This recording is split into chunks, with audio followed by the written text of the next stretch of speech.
our cultural heritage, and same things are apply to people from Anambra, why then will you tell me that we are not related? Now you want to tell me that we are from Benin, just as some of our people always say. I will tell you what actually happened that makes our people to believe that they are from Benin. As we proceed on this discussion, this is the research I have made, and I put it to any professor that is a professor of history, to come and make a debate with me. I have one or two questions to ask him. I'm not going to talk to you based on what was written about us by Britain or what was written about us by Portuguese. I'm going to talk to you by what I have seen as a person. As a son of the soil, I have seen things I have seen my parents do. And these are what I am looking at. Man, we have a lot to discuss on this. Honestly, I want you to know one thing. I came all the way to this place. It's a far journey, it's a risky one, but I'm here. And I'm here for you. I'm here for this history. I'm here for this connection. Thank you. So now, you are telling us that the history and the affinity, the brotherhoodness or the brotherliness between the Igbo people, and the Ika people is not to be questioned. I want to tell you something where we are making mistake here. When you use the word the Igbos, you are still segregating it. You are still sidelining some people. When we use that word Igbo, it should be in general terms. In it, which I call a compound word, Igbo is a compound word. In it, you see different people. Igbo, you see Ika in Igbo, you see Kwale in Igbo, you see Aniocha in Igbo, you see Demili people in Igbo, you see Orumba people in Igbo, you see Igbo people, Owere, you see Haji people in Igbo, you see Egbema people in Igbo. So when you want to use that word, Igbo people, leaving some people, this is one of the biggest problems we are having here, that most of us are finding difficult to actually understand that we are one. We are one. Let me, for example, before the creation of Midwest, before the creation of Niger Delta, before the creation of Southeast, who are we?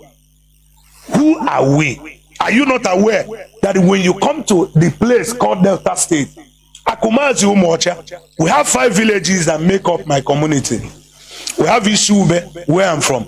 We have Obi, where we have our king.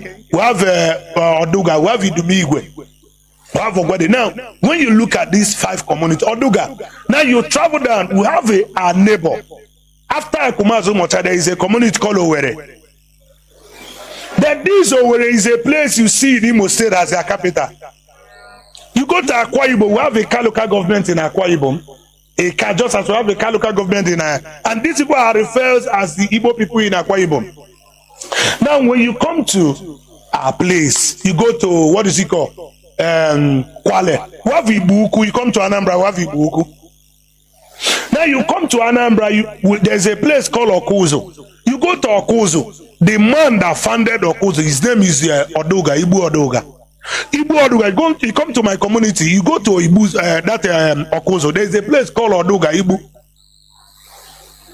which you have in my community as well. Then I have visited that place. So many things I still want to tell you. You cannot be related with the people that you don't have a common heritage and value system with. So if you are denying that you are not together with people from Anambra as an Ekaman, it simply means you are a child without an identity. If you as an Anambarian still find it difficult to understand that you have a link with the people from across the Niger, from Asaba, so on and so forth, it simply means you are a child that is lacking an understanding of his birth and his origin. So we are one. I've just told you something now. We look at our values, the food, our mode of marriage, the things we do, our mode of farming. We look at our market days. We look at our 4 market days, the things we believe, and our spiritual worship, the things we do when it had to do with spiritual worship, you discover that we are one. I made mention of something that Edo people worship who have been in. I am not trying to drag land, or I'm not trying to make claim now, because people have already occupied that area. Mazi, honestly, I thank you again for taking your time, for accepting this interview section with us, and also for giving us the time, because ever since we've been here, we've been having calls, but you sacrificed it for us. Thank you. All right, the Igbo question. The Ikaman is an undisputed Igbo man, right? Yes, of course. Now, my question is, which is why I am here today. How can we start this unification so that others, because in your own community, there are still people who believe something else, just like you said, that they are child without a clear understanding of his identity. How do we, this Unify Igbos project, I know that you are in support of it because you've been part of it. I have my brother, I have a plan on how to bring everybody together. The only challenge I'm having is that my business and what I do as a person have not given me that time to actually move with the speed I'm supposed to move with. How did I mean? Have a plan of bringing all the communities and the states with our cultural heritage, approaching some offices and somewhere to do men when they have to do with our culture, and are coming to Asaba or going to Aba or going to River State to host every of our community with our masquerade dance and with our cultural whatever festivity. These are a journey we need to take. It's not going to be easy. It's not going to be easy. These are journey we are going to be. And another thing again is that those of our brothers who are into movie industry still need to do a lot of work, because the reason why Igbo man is being seen, every average Igbo man is being seen as a money ritual, is because the Nollywood has helped to actually publicize Igbo man as a ritualist by doing movie of Ogwego. So if our brothers who are into movie industry can actually step up with some movies that will actually bring a kind of, translate this unity into movie, is going to help speedily. One thing you must understand is that the scripture, if I must go by the scripture, it says, train up a child in the way he or she will grow. That when the child grows, it will be very difficult for him or her to depart from it. That is what we are suffering today. People like me, our brothers and our sisters, have been trained with false and deceptive information, and they have lived with it. Look at a child that was born 1980 or that was born after the Civil War, making him or her to believe that he's not related from the people with the people from Anambra, and the child is about 40 today with that notion. Do you think it's going to be easy for you to delete it from him or her? No. Most of our people don't even understand that the River Niger that was written in a book, that it was discovered by Mongo Park, has been there with our forefathers. But it is being taught in our schools that somebody, one Mugu from one Oyibo man land, came and discovered the river from our backyard. They discovered it. So that means our fathers are blind to see that they were living with such mighty river. So these are some of the lies that has lingered for a long time. So what you're doing is another way of bringing unity. And nwoke si na ya ji ọfọ, nwaanyị si na ya ji ọfọ, mana ọfọ maara onye ji ya. Ụkpaka na-agba n'odo mmiri ọ chọrọ ọzụọ. Gaa n'ogwe o mechi ụzọ osi mpịara na-azụ ụmụ igiriga ọgụ nke mmụọ. Ọ gịnị ka m ga-etu gị ka o zuolo gị? Asị m n'oge akara aka eluo, ịbụ mmụọ ka mmụọ, ibe ka ibe. Chukwu okike onye obiọma sị m unu binye n'oge akara aka eluo. Mmụọ niile m na-ejere ozi asị m unu binye n'oge akara aka eluo. Oke mmụọ, oke mmụọ, oke mmụọ. Oke mmụọ, oke mmụọ, oke mmụọ. mmụọ niile na-ejere ozi asị m unu binye elu tetenụ n'ụra tetenụ n'ụra tetenụ n'ụra tetenụ n'ụra. Asị m n'ọnwa unu nwoke bụ nwa eze Chukwu bụ ụzọ mba aka ji ọfọ Igbo ọzọ eme nte eme ime ọsị m nọ ya nọ n'etiti unu taa. Ọsọ unu binye elu n'oge akara aka eluo. Mmụọ na nna anyị ochie asị m gị binye. Mmụọ na-afụ na ife afụ na nzuzo asị m gị binye. Oke ọfọ ji eje ọgụ asị m unu binye.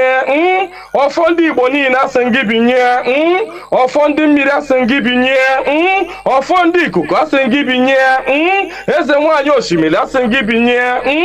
Eze nwaanyị nwaanyị na-ebe asị m gị binye. Eze nwaanyị idodi ikwu na-eme asị m gị binye. Eze nwaanyị amambara asị m gị binye. Eze nwaanyị osimiri nji aba asị m gị binye. Eze nwaanyị ala Igbo niile asị m gị binye. Eze nwaanyị ọgba asị m gị binye. Eze nwaanyị anike wawa asị m gị binye. Oke arụsị na n'ike ojuru nwaanyị aga anị asị m gị binye n'oge akara aka eluo. Igirigi ọgụ mmụọ asị m na gboo dike mbọsị ihe ike mere ọ ga-achọkwa nwa dike. Asị m dododo unu binye unu bịa tara ọjị na chijiri eji efola. Asị m unu binye unu bịa tara ọjị na chijiri eji efola. Nna nna anyị ochie mmụọ niile nwụrụ anwụ ka anyị dị ndụ. Mmụọ niile nwụrụ anwụ ka ụmụ Igbo dị ndụ. Mmụọ niile nwụrụ anwụ ka Mazi Nnamdi Kanu dị ndụ. Mmụọ niile nwụrụ anwụ ka ụmụ Biafra dị ndụ. Asị m unu binye n'oge akara aka eluo. Asị m na gboo dike mbọsị ihe ike mere ọ ga-achọ nwa dike. Ọ sị na mberede nyiri dike na mberede ka o ji ama nwa dike. Ọ ya ka m ji akpọ unu n'isi Ọhamadike. Ọhamadike bụ Mazi Nnamdi Kanu. Ya ọ bụ Mazi Nnamdi Kanu. Otu mkpụrụ anya ji isi ụgwọ. Otu ọnụ na-ekwuchitere mba niile. Ụkpaka na-agba n'udu mmiri na-agba n'oge nke ya. Asị m unu binye n'isi ya. Nye ogologo ndụ na-arụ isi ike. Napụta ya na eke, napụta ya n'orie, napụta ya na afọ, napụta ya na nkwọ. Asị m na ahịa akara aka anaghị eri nwa ngwụrọ, na ahịa akara aka agaghị eri Mazi Nnamdi Kanu. Asị m unu ga-anapụta Nnamdi Kanu na eke, napụta ya n'orie, napụta ya na afọ, napụta ya na nkwọ. Asị m mee ka ọnụ niile kwụrụ njọ n'isi atụgharịa kwụ mma. Ka ọnụ kọrọ ogiri ọnụ kọrọ ogiri lachaa. Chukwu okike abịa ama onye jiri mmiri siri ike kpọọ aja were aja siri ike kpọọ mmadụ. Asị m na taata bụ ụbọchị eke n'ala Igbo. Asị m na eke ga-eketara Nnamdi Kanu ndụ. Eke ga-eketara ya nwere onwe. Oke ga-eketara ya ndụ. Oke ga-eketara ya Biafra. Oke ga-eketara ya nwere onwe.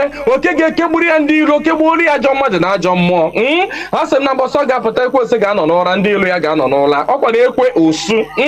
Asị m gịnị bụ ekwe osu? Asị m na mbọsọ ga-apụta ya bụ ndị ilo ga-anọ n'ụra. Ọha bụ ndị ọha nwa bụ ekwensu. Asị m na ha ncha ga-anọ n'ụra. Na Nnamdi Kanu ga-apụta n'ike na ebube. Nnamdi Kanu ga-apụta n'ike na ebube. Asị m na ọnụ kwụrụ njọ n'isi ya ga-atụgharịkwọ mma.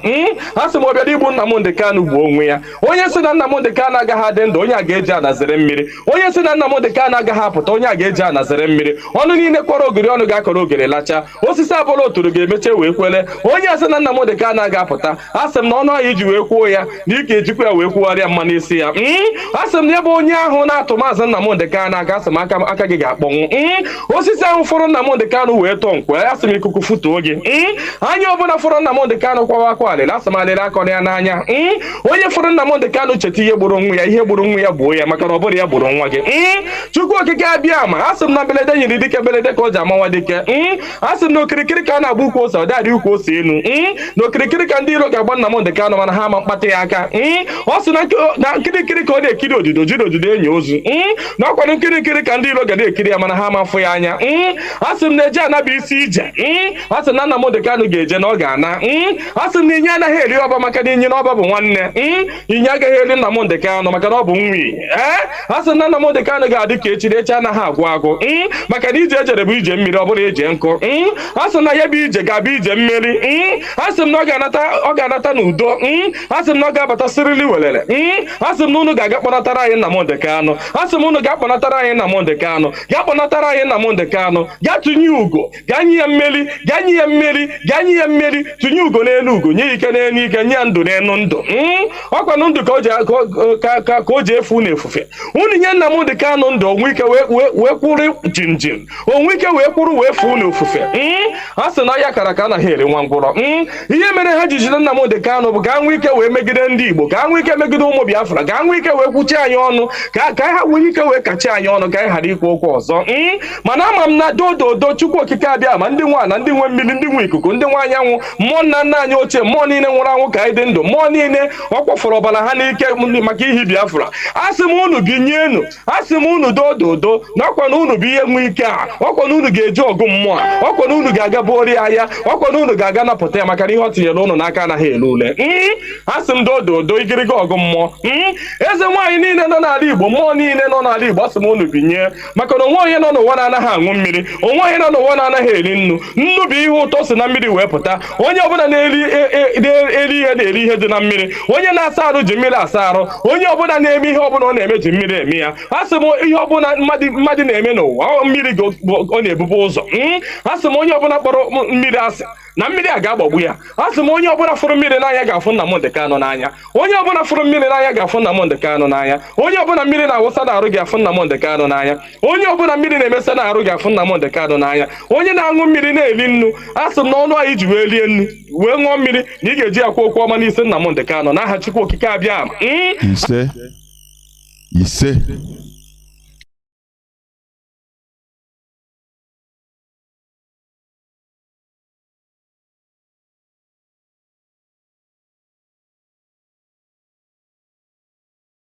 We are here live and direct, and today is the 25th, 25th day of October 2022. Today is Orie Market Day. Obochi Orie Kobo. Therefore, I welcome each and every one of you to welcome your friends and well-wishers onto this hallowed platform, where we preach the gospel of emancipation, the gospel of enlightenment, the gospel of liberty, freedom. That is what we do here. That you shall know the truth and the truth shall set you free. That is what we do. Therefore, what we are doing has no ethnic coloration. Make no mistake about it. Everybody needs it, even the Almajiris. You need to be free from the grips of your feudal elites. That is why I welcome all and sundry. Even the Almajiris, as our leader could say, come with your slate and chalk so that you can write down and memorize. You know, the same way you are memorizing Quran. Memorize things that are being taught here and think about it. Apply common sense. That is what we preach here. We don't preach hatred, no. You know, in a country of lies or liars, somebody that preaches truth, it becomes pungent in the ears of the people. They will tell you, oh, bring him to kill, bring him to kill. He speaks the truth because they are accustomed to lying or lies. Here, we try to bring you back to common sense. Common sense.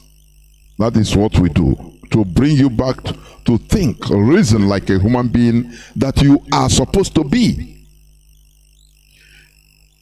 The difference between human beings and other animals is because human beings can reason. Human beings have advanced brain that is made for reasoning.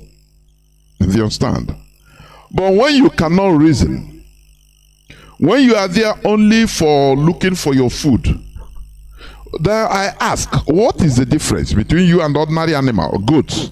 Goat, from morning till night, all that matters to eat is grasses to eat. If it's not directly mewing down grasses, eating, it's sitting down somewhere chewing cud. A goat never think about how the future will be. No. They never think about the technology. That is not their problem. Their primary, secondary, tertiary problem is their stomach. That is it. How to fill their stomach. And after that, they go to sleep. After, they go and shit. That's it. And reproduce. That is the only thing. Now, if you are unproductive as Nigerians, You are made unproductive by the system. A system, a country of 200 and something million people, but they import virtually everything they use. How do you refer to that country? It's a country of animals, honestly. When human beings cannot be productive or made to be productive, you know that they are just like ordinary animals. What matters for them is what to put inside their belly. They don't think about any other thing. Even if it is for the government to borrow money for them to feed. That's it. Therefore, here we make you to think, to use your sense, common sense, which is not common anyway. Therefore, once again, I welcome each and every one of you. Today is Orie Market Day. We are here to do the needful. We are here to preach the gospel.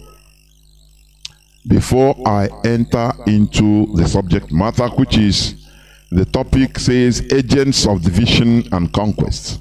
That's what I'm going to talk about or discuss about today, the submission.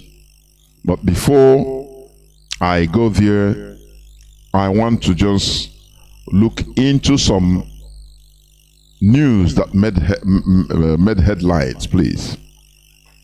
News that made headlines. Not from us, but from the zoo. We just read it and analyze it. That's it. Now, Monday, October 24, 2022. It says, the headline says, Federal government tells appeal court why we don't want to release Nnamdi Kanu. Now, that is it. The federal government on Monday gave reasons why it has not complied with the Court of Appeal judgment that ordered it to release the detained leader of the indigenous people of Biafra, IPOB Mazi Nnamdi Kanu. Federal government in an affidavit it filed in support of its application to stay the execution of the judgment, described Kanu as a flight risk person, insisting that the case against him borders on national security, relying on the decided case law in Federal Republic of Nigeria versus Asare Dokubo. Federal government argued that once a case touches on national security, the right of the individual affected takes secondary place. Do you see? Now, if this is the case, why then worrying to bring Mazi Nnamdi Kanu to court, where you know you cannot obey anything? Why? You are talking of security or flight risk. Don't you know, the Nigeria, they know that is a caliphate. Don't you know keeping Mazi Nnamdi Kanu there is worsening the situation? Don't you know that? Don't you know that? Mazi Nnamdi Kanu being there in your custody is raising tension, raising the polity. Don't you understand? You see, sometimes you sit at home because of Mazi Nnamdi Kanu's detention, and billions are lost by the federal government. That's true. But when Mazi Nnamdi Kanu if he's outside, all these things couldn't take place. It will be more secured for him to be outside. You are talking of a flight risk. When Mazi Nnamdi Kanu was there, 2017, he's supposed to go to court, I think, in the next month or next 2 months. It is the same Nigerian government that sent soldiers, military battalion, with on land and air, in order to kill him. Why? Nigeria done anyway. The caliphate. Their British masters always give them bad advice, but with common sense they should know better. Nigeria government killed Yusufa, the founder of Boko Haram, today, what is happening? Have you killed the ideology? The answer is no. It becomes worse. There is something the Fulani Caliphate don't understand. Modern governance is different from the old feudal system. One pastor Ginla said, you can never kill an ideology with guns and bullets.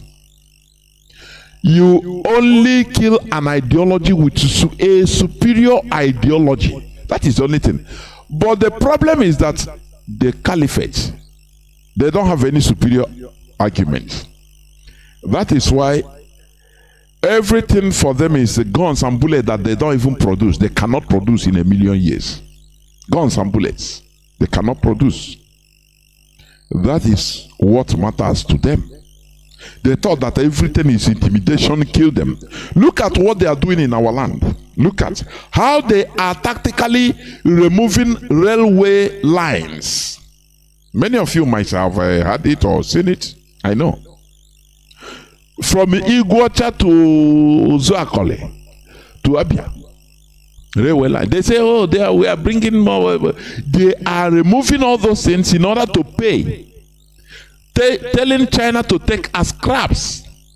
Do you see how they are converting our place, Biafra land, to a desolate place, desolation? Do you see it? If they will build something new, I'll put another rail. Normally, they will never even bring or remove the old airline. I mean the old rail before putting others. No. You will see the sign, but nothing. They use caterpillar, load everything on trailers. You know, it's you people that want Biafra. Okay, we will make sure we destroy everywhere before you people get to your Biafra. Do you see the wickedness of people? The wickedness of the caliphate. Do you see the evil? And people will be soliciting one Nigeria.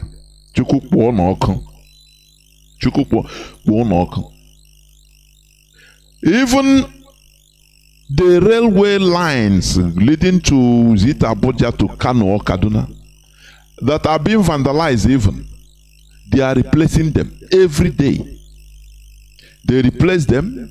They use the military in order to vandalize and sell. They replace with federal government money, with money coming from Biafra land. Now, what these people are doing is only the coming of Biafra will reveal.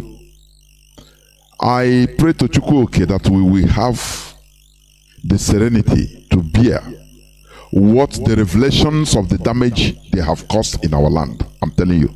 They are removing railway lines from our land. Why are they not cutting oil pipelines? Why are they not cutting it? Because all these things also come from Biafra land. Why are they want to turn our land into Stone Age? That is what they are doing.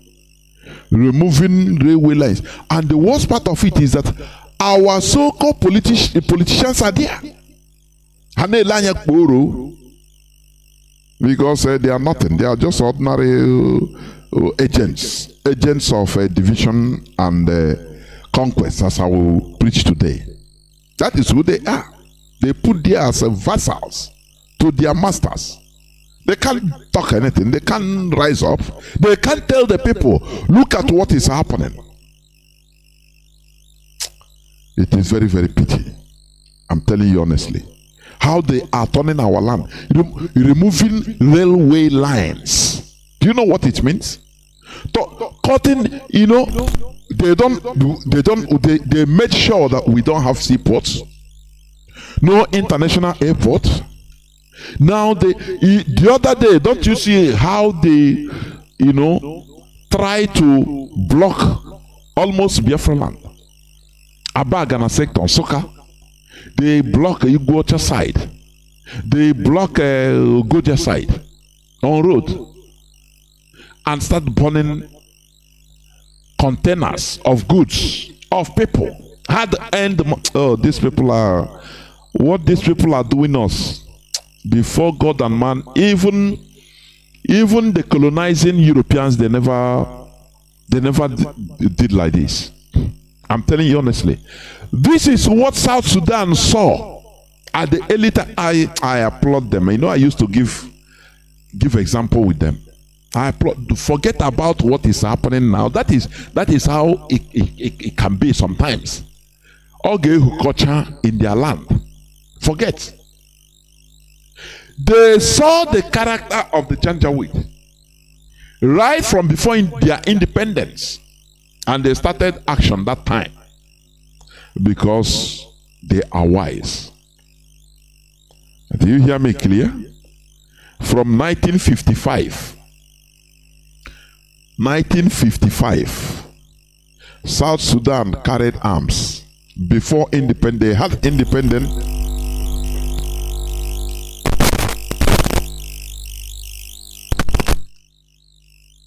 Sorry for the squeaky noise, I don't know. South Sudan, they told Britain, they said, no, look,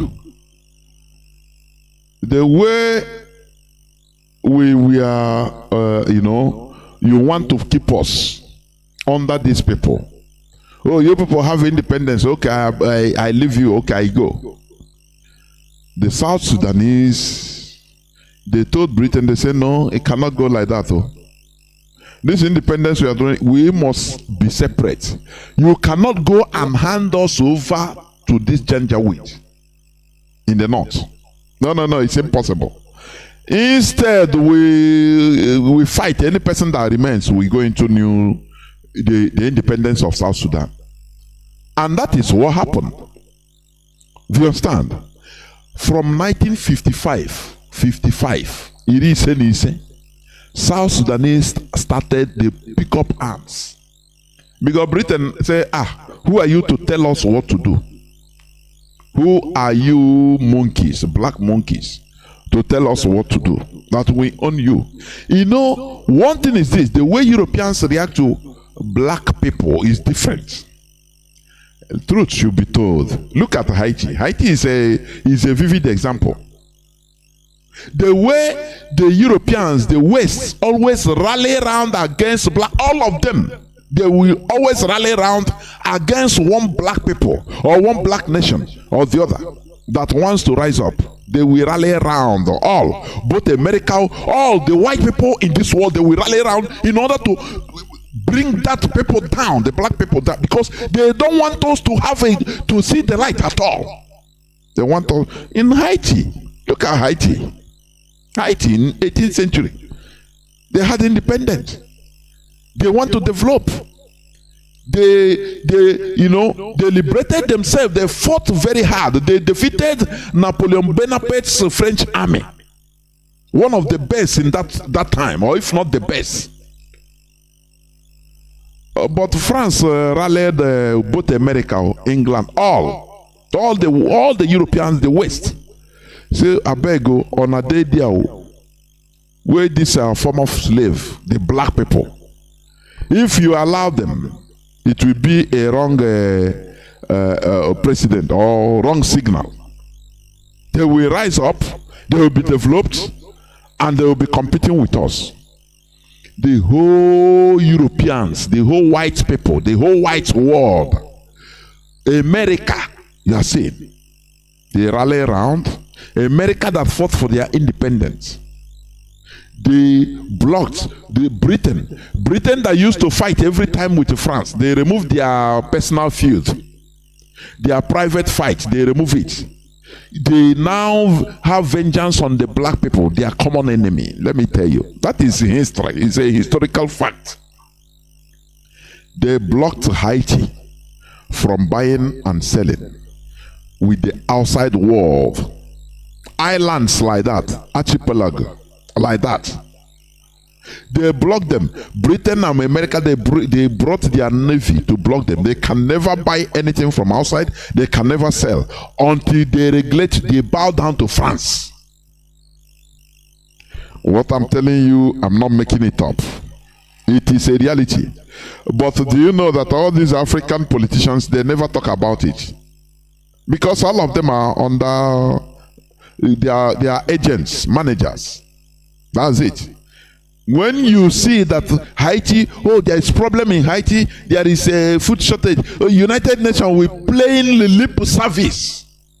Oh, we are going to send the troop there. Oh, they have gangs there. You know, they always, you know, associate black race with violence, hunger, you not knowing anything, doing nothing. You know, that is how they push us to be. Oh, United Nations, oh, we are going to rise up, we are going to send the troops to Haiti. Oh, they are dying, they are killing themselves. But they don't want to go back and say, why is it so? How much did they pay France? France calculated both their chicken and their goat and say, if you want to trade with the international community, you have to pay France, pay us 40 something billion dollars as of that time, equivalent of more than $400 billion of today, more than. Look at, and they started paying. They have to sell everything they have in order to pay France, in order to enter into the international community. And America was there watching all this injustice. And the so-called people that are giving us standards, setting standards for us, how, you know, we should behave, how good, morally good they are. People that they take credit in feeding us. Oh, Africans are dying of hunger. Oh, look at, just watch mainstream media. Once they talk about hunger, they show pictures of Africans. That's the reality. But these people are the terrorists of the world. I'm telling you. If you don't understand, if you don't study history, the mainstream media will turn you into hating your killers. That's the truth. That's the truth. You understand? Anytime they talk about Haiti anywhere, oh, send the food to Haiti. Oh, send relief. Oh, send, they are dying. Oh, there are instability. Of which now? Political instability. Oh, why Haitians are gangs? They are ganging up every day. Why this is savages? Why can't they be quiet? Tell them, look, the history is the real facts. The reality is the West ganged up against Haiti and put them into the situation they are today. Anything United Nations is doing there is, all they are doing is rubbish. If they want to, if the United Nations really want to do restitution, they should tell France, oh yeah, France, they will calculate the money, more than $400 billion, now with the interest, which maybe will reach $1 trillion. They say, okay, give to direct, pump it into Haiti economy. Let us see whether they will not develop. Let us see whether they will continue being savages. But they will not tell you that. They will continue showing you how they are savages. Oh, they are gang. They are poor. Oh, 90% of them are living under poverty line. Oh, this and that. What about Guinea-Conakry? Did they tell you what France did there? France destroyed their economy. Complete, physically. I'm not telling physically before God, because Sekou Touré, the first president of Guinea, he refused to sign the agreements France prepared before letting any Francophone African to go. You have to sign the agreement that they will be your chief, an invisible hand ruling you, that you will continue maintaining the franc CFA. All these things. Sekou Touré said, no, why then should I be independent? It's better you continue ruling. Why should I sign this? It's better I be an independent man but hungry than so shouting I'm independent while you are controlling everything and making me even hungry. France said, okay, who is this monkey to even talk to us? They did what they did under the supervision of America. America was watching. America, the whole so-called civilized world was watching. France destroyed the economy. They burned down everything that's supposed to do with administration, government administration in Guinea-Conakry before leaving Guinea in 1957 or 58. Before leaving Guinea, do you know that? Toilets, ordinary toilet. They go and use. They block the toilets with a cement. Food depots. They use they poison anyone they cannot carry. Grains, rice, anyone they cannot carry, they poison it. All these things you will not be hearing it from the mainstream media. Instead, they'll be telling you, oh, this and that, Africa, oh, that, this, oh, that. They are poor. They are living beyond the poverty line. Anything that is happening to black race, the Europeans, the West, they connive. Among them, Africa is their rallying point, where they used to settle their cases. Do you understand? If they have case now, like what is happening in Russia, and before you know it, they will use Africa to settle it. Okay, I give you some part of Africa concession in uranium, so this and that, and they will come and continue doing their thing. It is time for us to rise up. Our shame should be shaming us. We should be ashamed of being relegated to this state we are.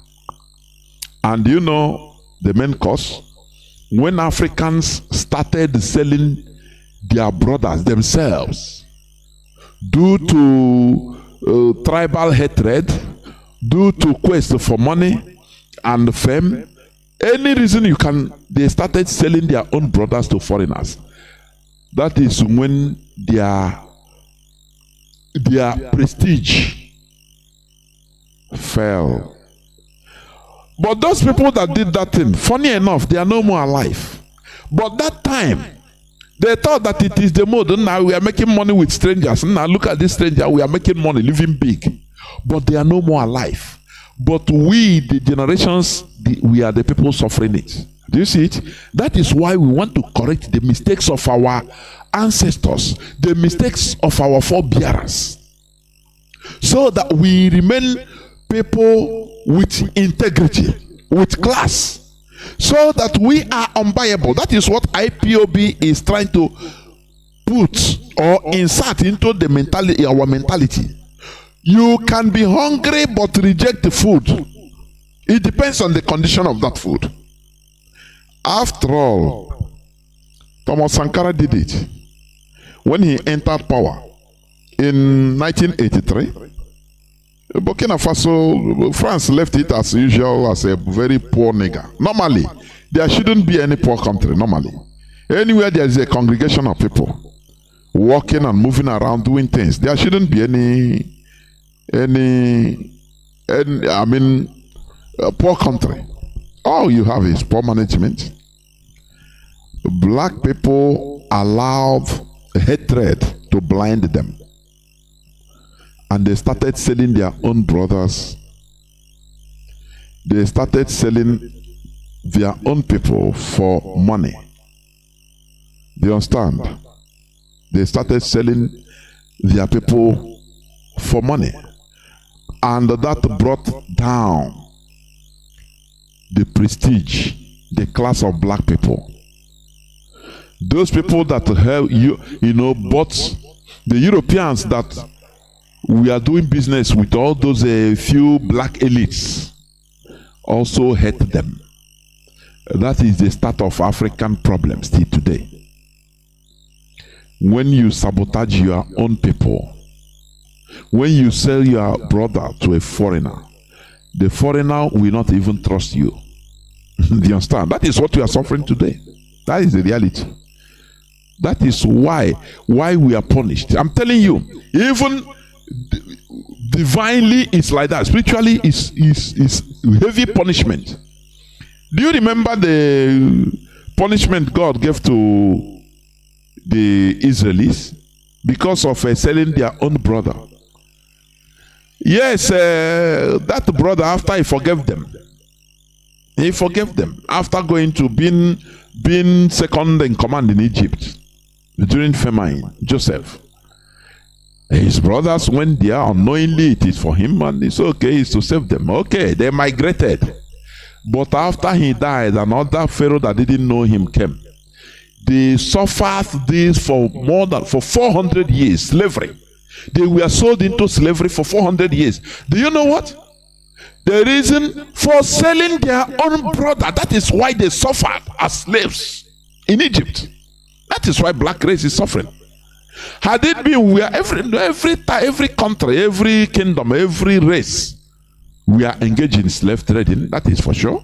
But they are doing it among themselves. Black Africa is the only race that sold their own brothers to foreigners because of primitive hatred among them. Like what is happening today in Nigeria.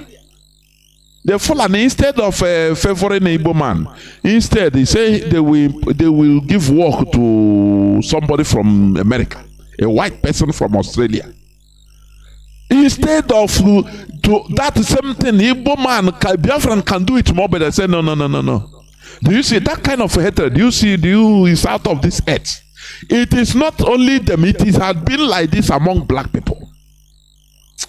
I don't know. Let me continue because I will even touch about this. Let me continue, please.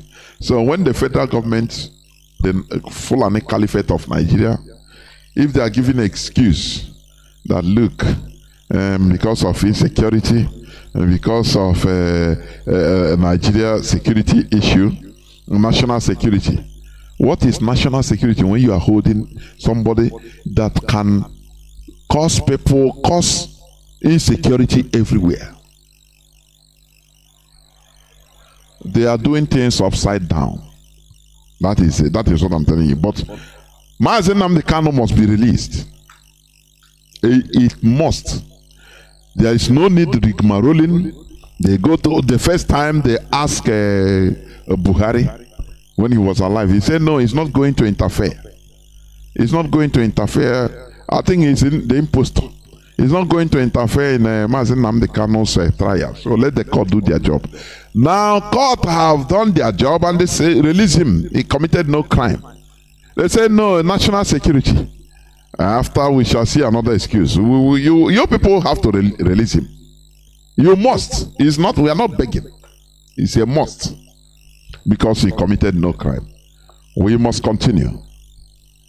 Let me read another news. Over 10,200 doctors abandoned Nigeria. Now practice in UK. Is it not why they created Nigeria? Is it not why they created Nigeria? For cheap labor and raw materials. Is it not why? The other day I read how some Nigerian doctors working in UK, they are working under inhuman conditions. Some work 24/7. No sleeping. That is why they will come and tell you that, oh, Nigeria, the British High Commissioner, I don't know where is that short woman, that witch. Nigeria unity is non-negotiable. That is the reason why, so that our doctors will be moving out to UK and be working under 1/4 of the normal price. Cheap labor.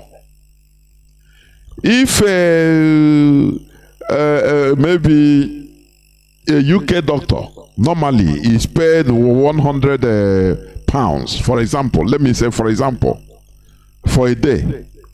The Nigerian, all these ones that they are more qualified though, because they choose the best. And you see most of them are Biafrans to do the ones. You understand? You don't see Fulani, because even the Fulani, what do they know? What do they know? No, none. So if they are paying a British doctor normal price, $100 a day, for example, all these people, they will pay them 10 pounds with making you feel that they are helping you. After all, if not, you go back to Nigeria. But they are the people. The problem is that I don't know why people don't have brain. All these people, why don't you ask? But Britain, you people are the people that created us. You don't want us to proceed. You don't want us. You just want us to be in a quagmire, permanent quagmire like this. Why? Why? Every time you rigmarole say the unity of Nigeria is non-negotiable. Why? Non-negotiable. Look at the 10,200 doctors of Nigeria origin. They are now in Britain, working under inhuman conditions. Don't you see that? They prefer, okay, come, the cheap labor.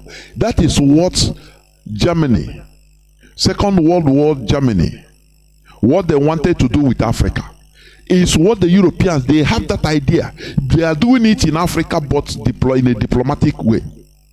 10,200 doctors. Whereas in Nigeria, they have the lack of doctors, shortage of doctors. But Britain is luring them, come. They give you that their small apartments, and they'll be paying you one fifth of what you are qualified for, and they make you believe that they are doing it to help you.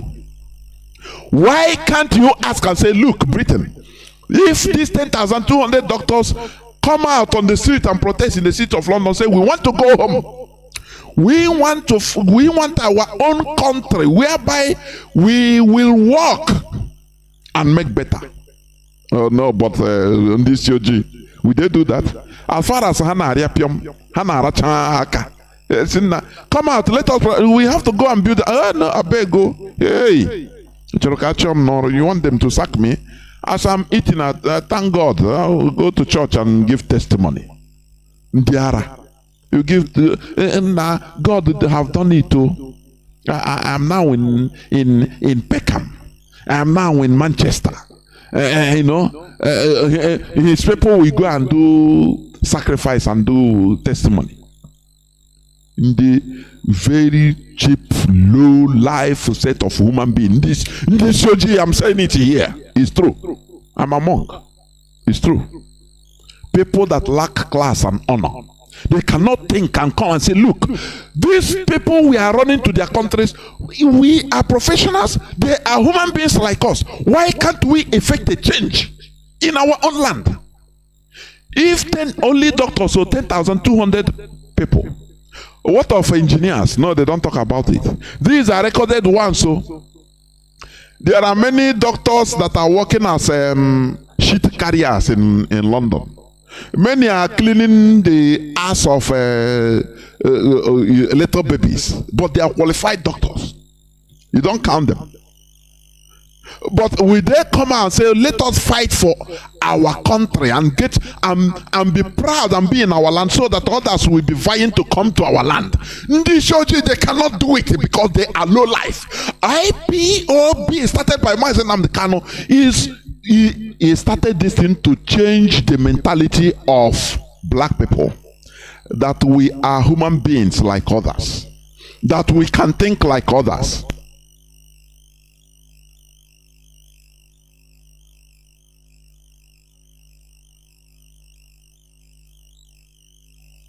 So that is the reason why we are doing what we are doing. Not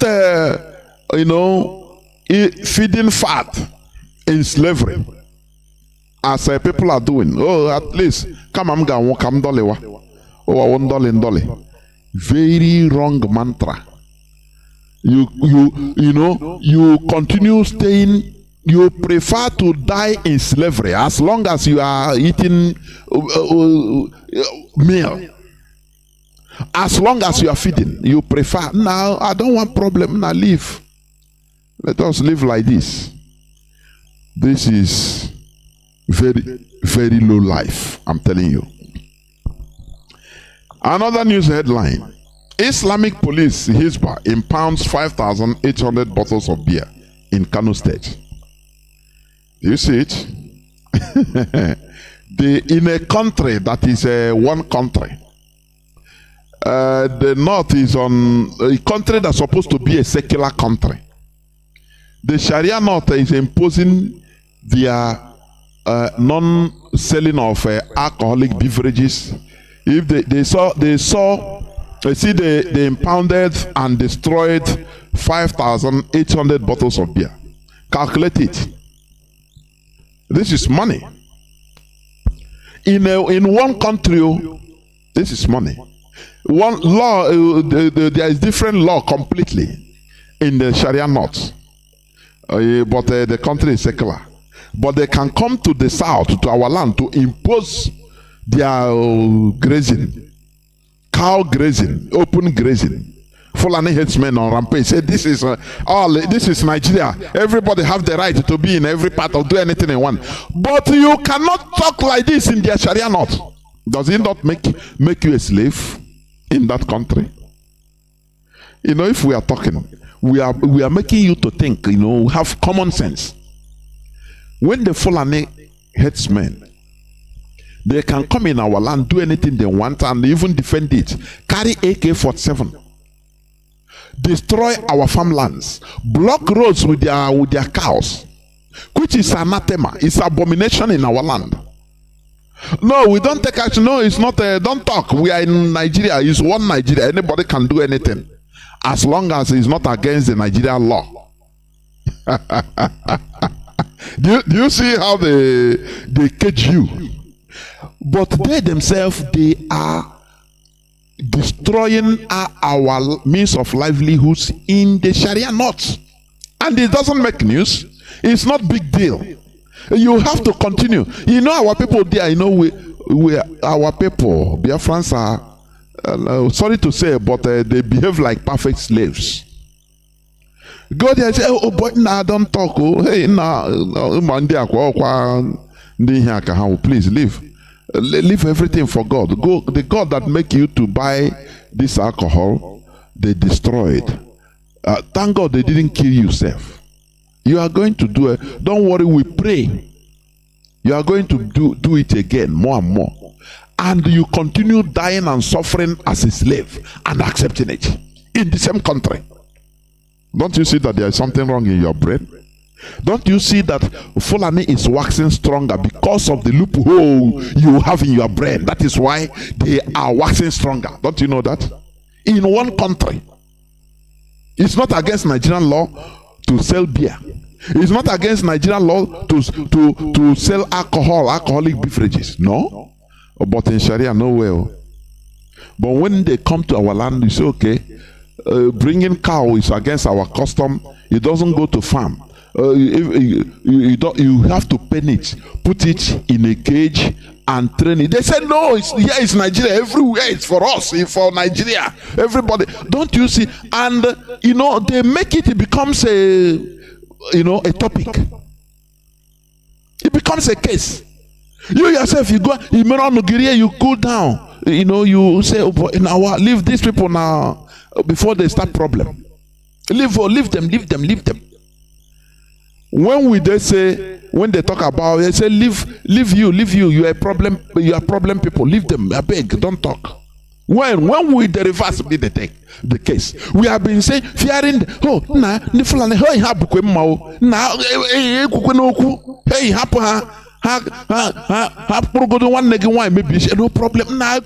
they will kill you now, I beg. When will they start fearing us like that?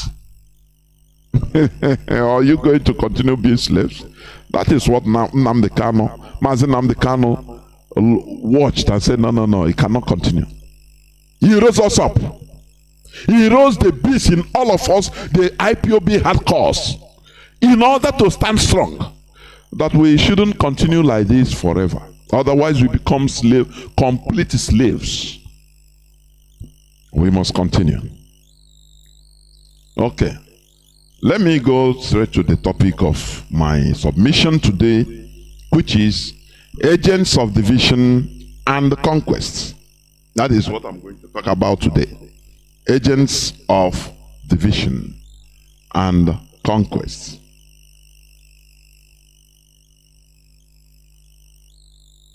Now, There will never be conquest of an area, a conquest of an area, or conquest of an area without internal collaborators. It is impossible. You conquer a place without internal collaborators. It is highly impossible. It doesn't happen. These collaborators are the agents of division and conquest. According to the Bible stories, as I used to say, we learn from everything, everywhere, every book. If there is a book of Lucifer, I'll read it, we learn. Even we learn from folks' tales of Mbe, tortoise and the birds and the other animal and the lizard. We learn. That is it. That is why we are human beings. According to the Bible stories, the Pharisees couldn't have laid their hands on Jesus until Judas, who is one of the apostles, their treasurer to be precise, the treasurer, the apostles' treasurer, because he love money. So on a get big gunner. That is why if I see some people in IPO now, all that matters to them is real money. As they are now talking about the ESN fund, people that don't know anything about ESN, they are talking about ESN fundraising, and you start wondering. You say, "What are these people? Who are they?" Like some people used to ask, say, "Where did they bring this type of people into this struggle? Where did they come from?" You are talking of ESN, you don't even know how it is working, how it was started, how it is working, how it is. You don't know. You are using it just fund. The same like Judas. So, as I said, according to the Bible stories, the Pharisees couldn't lay hands on Jesus Christ until Judas, who is one of the apostles, their treasurer, collaborated with them. He sold him. African societies collaborated in order to support or to get support from Europeans against their neighboring enemies. Listen, what I'm saying is the main source of our problems. Do you understand? The main source of our problems. Do you know, not Africans, they are now Arabs, which they were not before. Remember, Europeans colonized them all, but it's different. Every time, when Algeria was fighting against France, almost all the not Arabs, not Africans, Moroccans, Tunisians, they join hands together in order to fight France. Do you understand me? That is why they are different. After all, they are white people anyway. Do you see? Do you see the mentality? But you will see black people. Foreigner will come be killing their brother who they were fighting. They say they help the foreigner, give him more guns. Say kill him, kill them. They are bad people. Kill them. They are not supposed to live. Little did they know that if the foreigner finish killing your brother, he will come to you. This is common sense. It's better for us to have common sense, because lack of common sense is killing us. Killing us generally. We Africans is killing us, honestly. African societies collaborated in order to get support from Europeans against their neighboring enemies. They expected to get military assistance from the Europeans. For example, listen, Buganda. There is a kingdom of Buganda, a medieval kingdom in the present day Uganda. We collaborated with Britain against Bunyoro, another kingdom, but their neighbor. And the Fante kingdom, a kingdom in the present day Ghana. against their neighboring Ashanti. Remember the name Ghana you are hearing now, the present day Ghana that changed from Gold Coast. They are not the Ghana Empire. Please, I used to say it here, all this so that people should be historically correct. This Ghana Empire of Kwame Nkrumah, of this, what is the name of their president now? It has nothing to do with the old Ghana Empire you study about. No, please. The old Ghana Empire was situated in the, I think,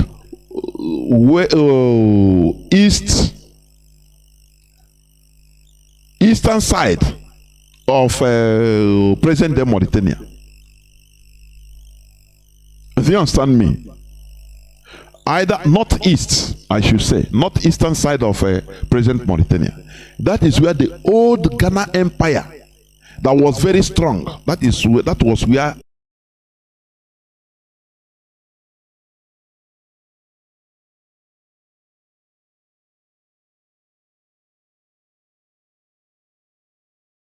okay, now Ghana, there is this Ghana Empire that was very strong, very, very strong. So while it's no more existing, now let us take the name, and that is it.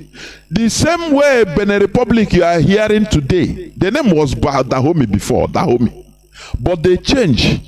Is Benin. They look for a kingdom, a former indigenous African kingdom that was very strong, and they saw Benin Empire. The Benin Empire in Edo today. Do you understand? Of Edo, present day Edo, in the zoo called Nigeria.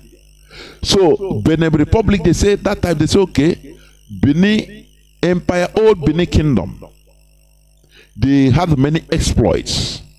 So let us, instead of answering Dahomey, a name given, they don't even know the meaning of Dahomey, given to them by the colonial masters. They say, let us, even if for one thing, let us change our name first. And they answer Benin Republic du Benin. You know, in French you call it Benin, but it's Benin. The same way Ghana did, present day Ghana did. Because you can, that is even why even they can have electricity. At least they change their names to indigenous name. At least. You understand? So, now, African societies collaborated in order to get support from Europeans against their neighboring enemies. They expected to get military assistance from the Europeans. For example, Buganda, which is a medieval kingdom in present-day Uganda, collaborated with Britain against their neighboring kingdom called Bunyoro. And the Fante kingdom of the present-day Ghana, they collaborated with Britain against their neighboring Ashanti. Do you see that? The Shona tribe of the southern part of Africa, you know Shona? You know, they have different clans anyway. The Shona tribe, they collaborated with Britain so as to use them against their neighboring brothers, Ndebele tribe. That is the problem Africans suffered because of lack of knowledge. Africans were not enlightened enough, even till today. No, they were not.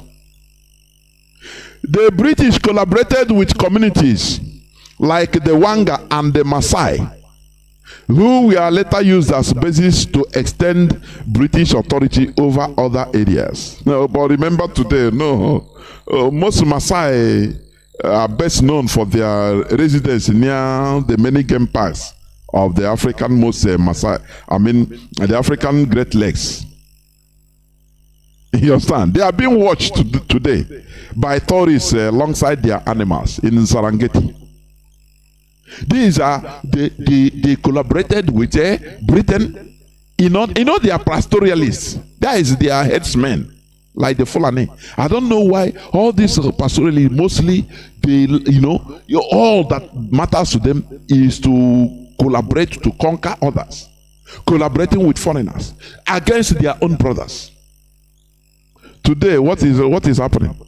You go to Kenya, they carry you, you pay, you go watch a lion, watch a buffalo in Serengeti. As you are watching them, you also watch the Maasai people.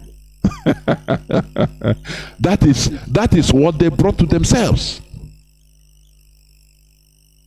Do you see the basics of Africa's problems? Let me tell you one thing.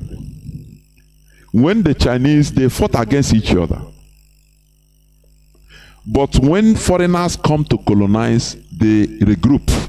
Even in Japan, the same thing. They have kingdoms that fight against each other. But when they saw foreigners, the Europeans that come, they say, oh boy, let this fight, although we are killing ourselves, but it's okay. Let us stop and face the foreigners. When we finish with foreigners, now we can go back and continue fighting. The Asians did it. Because these people, they are people that they think about tomorrow. How can you help foreigner to kill your brother? Because of one thing or the other. It's just like a family feud. You are brothers, you are fighting. Now a foreigner come to side one person. And you agree. You and him will, to kill your brother. They will tell you, they will tell you. So they are not here. How can, even if no matter what you and your brother is fighting, you don't allow foreigner to enter, the stranger to enter in. But Africans harbor that primitive hatred against themselves, and they sided with Europeans. Oh, they say, oh, I have seen, oh, now I have seen how I will deal with all these other tribes. Don't worry. You don't know that when you help the foreigners to diminish and kill your brothers, they will turn against you. And everybody will suffer the same subjugation. Is it not what is happening today? That is why they see Africans as lower human beings. I'm telling you, it doesn't matter. It's only when they take Africans to Western, a good Western society. You bring out, one. But as a people, you cannot organize. You cannot organize yourself. This primitive hatred will be there. That is why black race don't have no single respect. Do you understand? Go to Congo, Goma. The resources there, the foreigners they are arming them.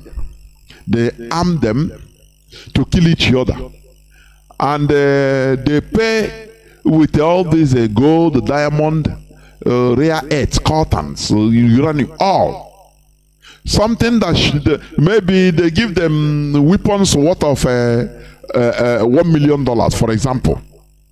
They will take all these things, all these minerals worth $10 billion. Now, who will you blame? Is it not the Africans? Is it not the orangutan you will blame? His gang is dealing with white man living good. That is one thing we will never allow into this struggle. You see, sabotage. Let us continue. The European countries, we are able to colonize African countries rapidly because there were rivalries between African leaders. These kings and chiefs were competing with each other to be the richest and most powerful within their tribes.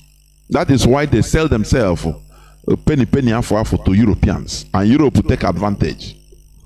Do you see it?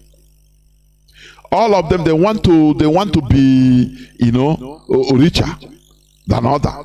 They want to be more powerful than the other kingdom. And now they connive, align with Britain to destroy other kingdoms. And lo and behold, after destroying that kingdom, they still remain like they treat them all the same. They treat them all the same. Do you understand? Is it not stupidity? Because those people are not wise. But today, we are trying to reverse this arrant stupidity. All these managers they put as African leaders, will they learn? Don't you see how they connived and killed Thomas Sankara? When Thomas Sankara in that 80s, I think 84 or 83 or 84, he went to the then Organization of African Unity that mutated into, AU, African Union. He was pushing, speaking eloquently, that young man, the need for Africa to come together and to stop this and he was giving them a blueprint. But all these useless kings in Africa, politicians like Paul Biya. Paul Biya was a president that time.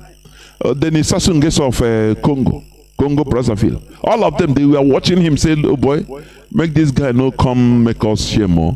It's from there they started planning to kill him. They went to France, went to the Oga France, say, "Are you watching this boy?" He said, "Yeah, do something. Do something to eliminate him."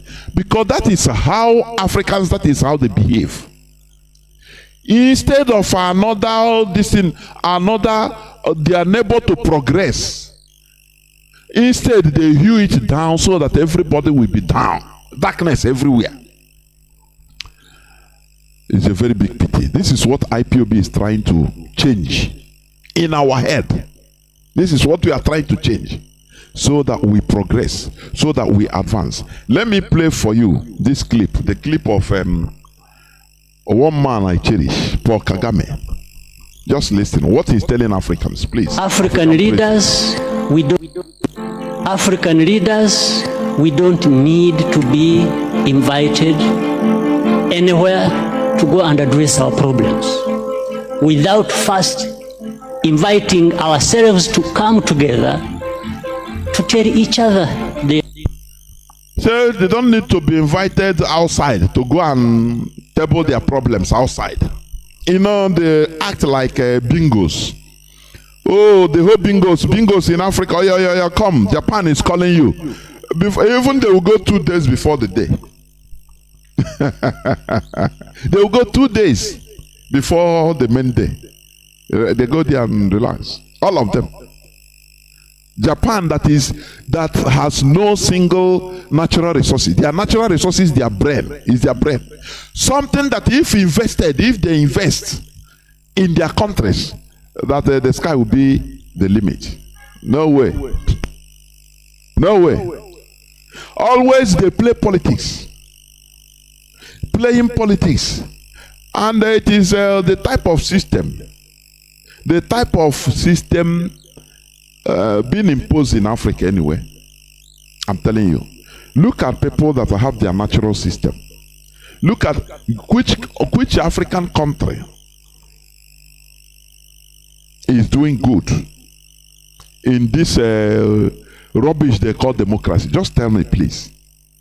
The progress we have recorded is in places like Thomas Sankara. Thomas Sankara is not a Democrat. He's a military man. Do you see it? What of Gaddafi? Gaddafi is a dictator, but a good dictator, a good one. Now, what of Paul Kagame himself? Yes, he has been there for going to 20 years. A good one. That is what we cherish. But when they go every 4 or 5 years, change, election or change, they spend billions of dollars in order to put on naira, in order to stage election, so-called what they call election. Whereas it is a counting census of tribes. Africa. Oh, Chineke. This man is called Paul Kagame, my man. He's calling every say, why are Africans very quick in going to table their problems outside? Why can't we talk to ourselves as Africans? Do you know the first thing? The Europeans, these are wise people. You know, I admire the Europeans, honestly, because they are enlightened. They are wise. The first thing they did, or one of the first things they did, is to liberalize movement in Europe, to make sure that goods and people people and goods move freely. They establish roads, railway lines across the whole borders of Europe today, so that people will be able to move. Because when people will move without all these, hold-ups and taxes, now you see progress will be moving, reaching everywhere, from the highest to the lowest. People will be moving. Look at roads in Africa. Just look at. Once you enter past any one border, when they see anybody, it seems that they see devil. That type of black wickedness, I cannot understand. I don't understand. This wickedness started, when there's something there. We need to find out the type of wickedness against their own people. The African borders. They will hold you as if there is some, instead of imitating Europeans in the good aspects. No, they will not. All that they do is what do they call it? Democracy, electioneering. That is democracy, as Nigeria is doing now. Monkeys doing an election. How can you turn monkeys to be Democrats or democratic? It's impossible. It's an organic process. Organic. It develops organically. When you check, even the way United Kingdom model their own democracy is different from France. It's different. They model their own things organically. You understand me? After the revolution in Europe, now things started unfolding organically. They started, which government, okay, look at what is good for us, look at this and that, look at how Britain, United Kingdom, they have new prime minister of Indian origin, isn't it? The other ones serve for only 44 days. They retain their monarch. They go visit their monarch, bow down to the monarch, but they're a democracy. But it's their own system.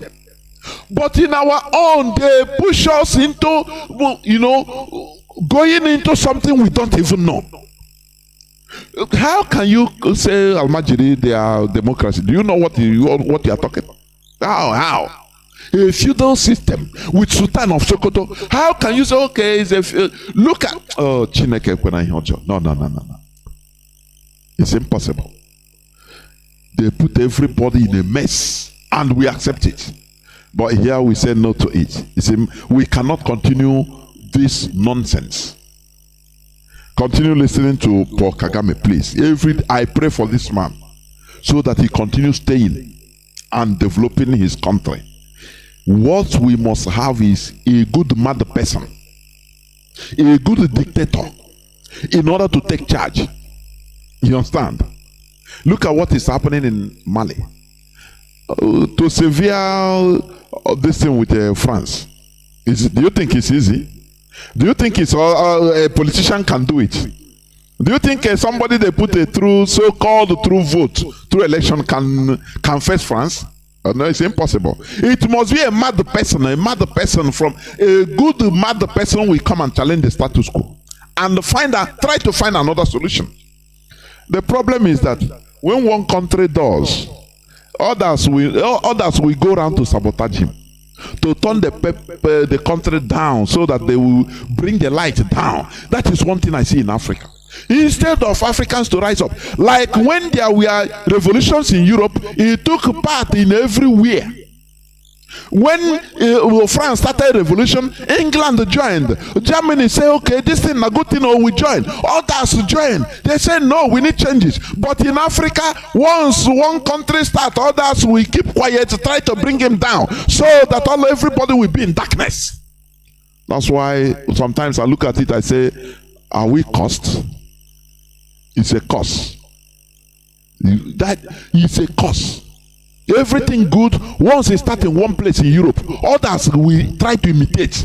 There are people who will take it up and say, look, this thing that is happening in Norway, it is good here. They start their own.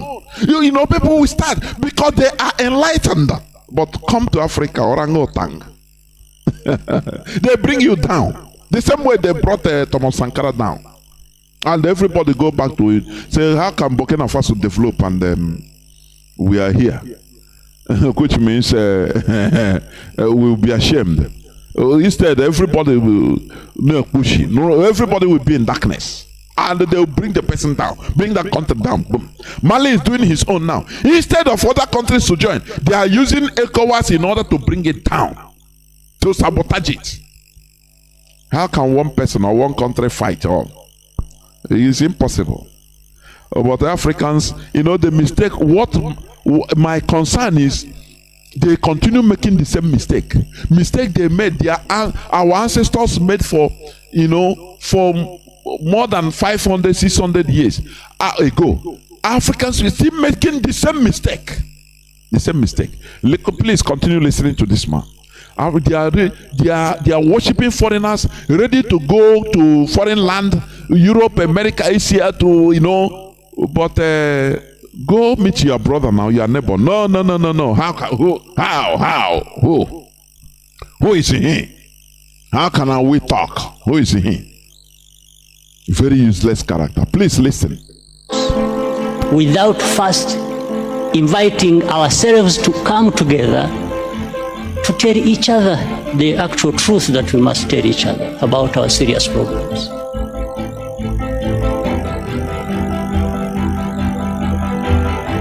For me, when I'm watching on television and I find our leaders who should have been working together all along to address these problems that commonly affect their countries, wait until they are invited to go to Europe to sit there and just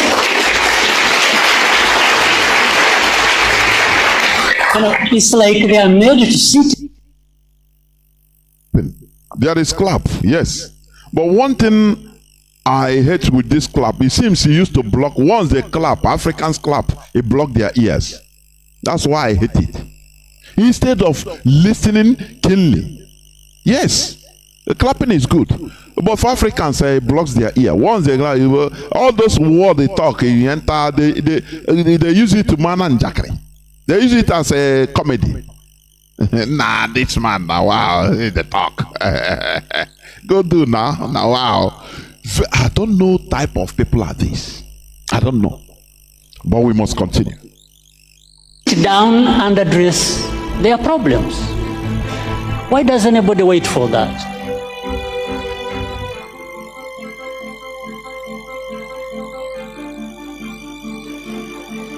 What image does it even give about us, about Africa?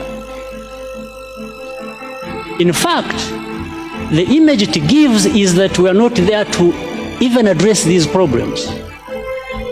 We are there for a photo opportunity. We are happy to sit there in Paris with the president of France and address and just talk about addressing the problem.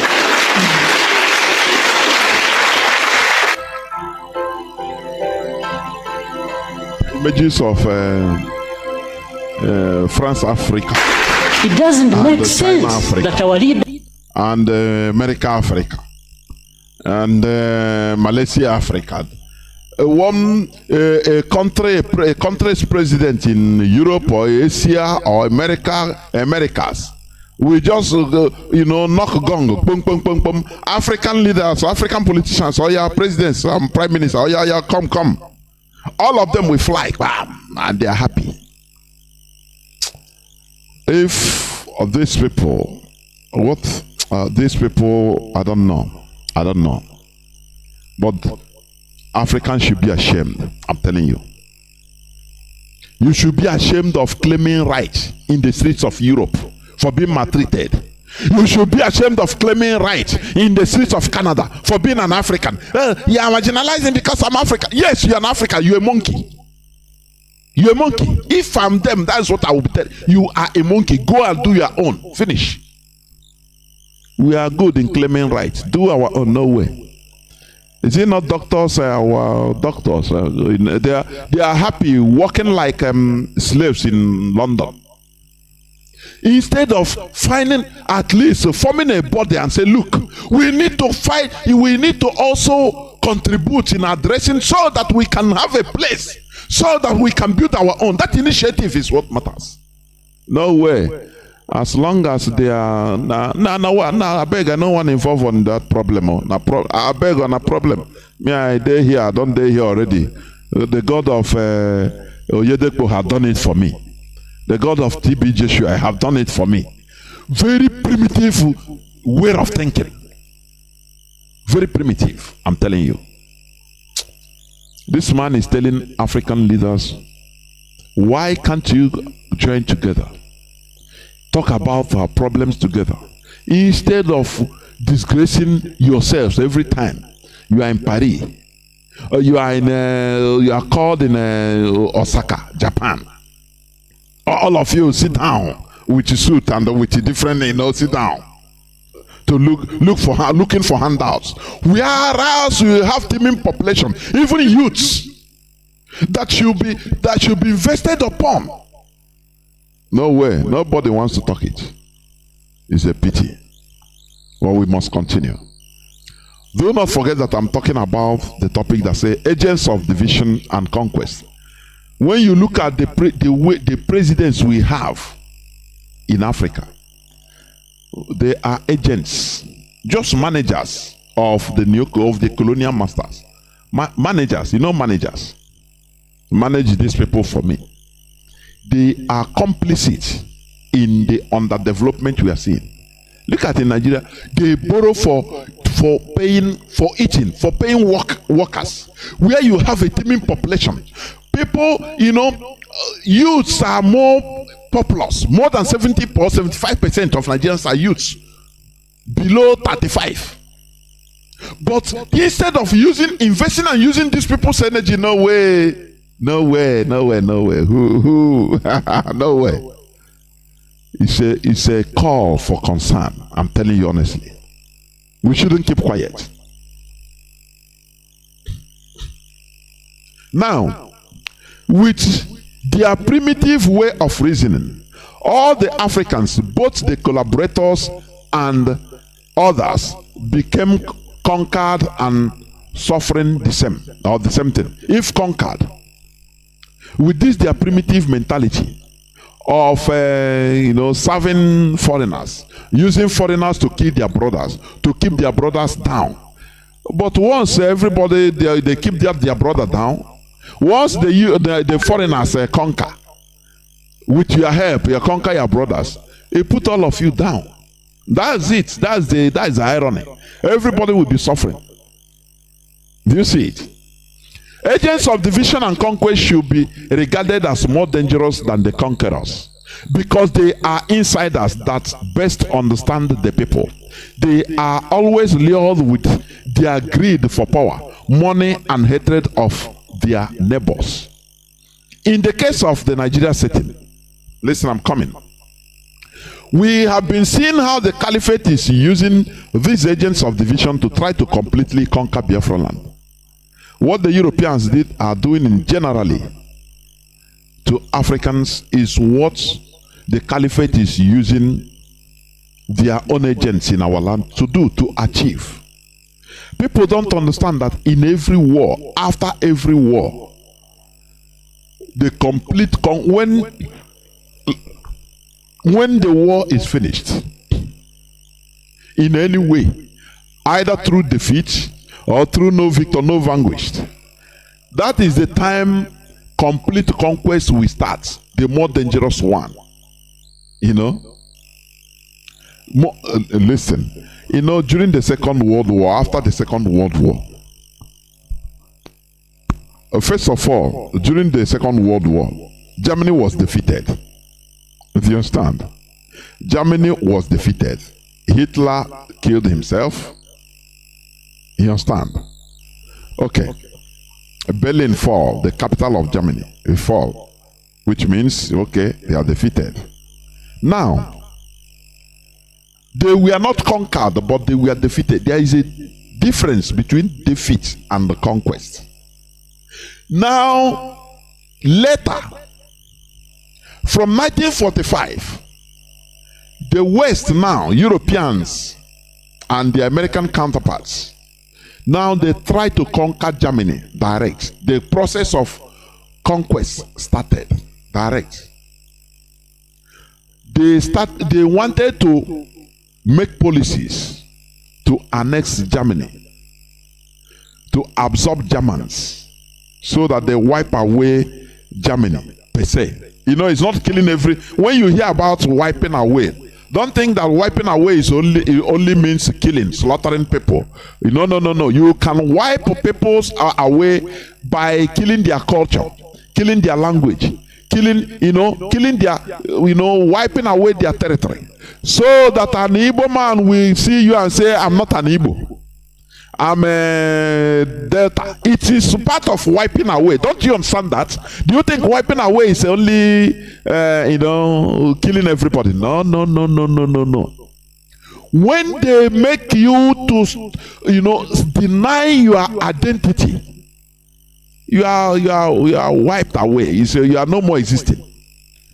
Though you are a human being existing, but you are no more nothing. You see what I put the first time during my before this program, the clip I played.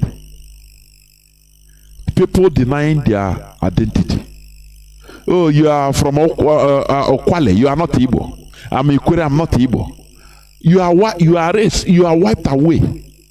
It's the same thing like you are dead. Because when you don't have identity, you deny your identity, you have no space again in this world, I'm telling you. You are just existing as a chaff. So, when they defeated Germany, the Allied forces, with Russia, Soviet Union, people should not forget that Soviet Union was the first to enter Germany, to enter Berlin. Go and make researches. It is true, Russia, Soviet Union suffered in that war, and they fought like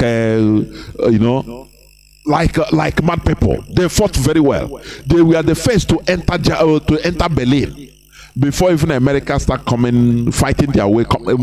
Russia bulldozed their way and entered the Berlin first. You understand?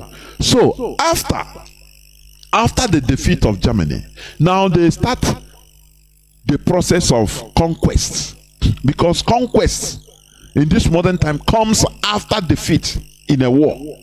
Now total conquest will start. They started making policies or trying to annex policies in order to wipe away Germany, to cede their lands to other neighboring countries, to make Germans to deny their identities. But when they check all this, they weigh the pros and cons. Listen, I've been saying this here. We wise people that are wise, they take decisions that at the face value you will not understand. You say, no, it's not good. Like the DOS, sometimes the decisions they take, sometimes that time people will be shouting, but later you will see the wisdom. What I'm telling you is truth. You will see the wisdom of the decision, that decision they make. You will see it. That is how it is. So when they started the policy of total conquest of Germany, after they thought twice, they said no. If we do this, it will give, yes, we will be the victors, we are the conquerors, but it will not augur well later. Maybe in the next 40, 50, 60, even 100 years from that time, there will be problem. Europe that will be uncontrollable in Europe. Because these people, they will have their generations, future generations will hear, they will hear the war, yes. They started the war, they caused the war, everything. But now they will be mad on the conquest we impose on them. That conquest will outweigh the war that Germans caused. And anywhere they are, they will be in their millions. It will be a problem of Europe. And they mellowed down. They said, no, we will not put Germany under conquest. Instead, we help them to bring them back.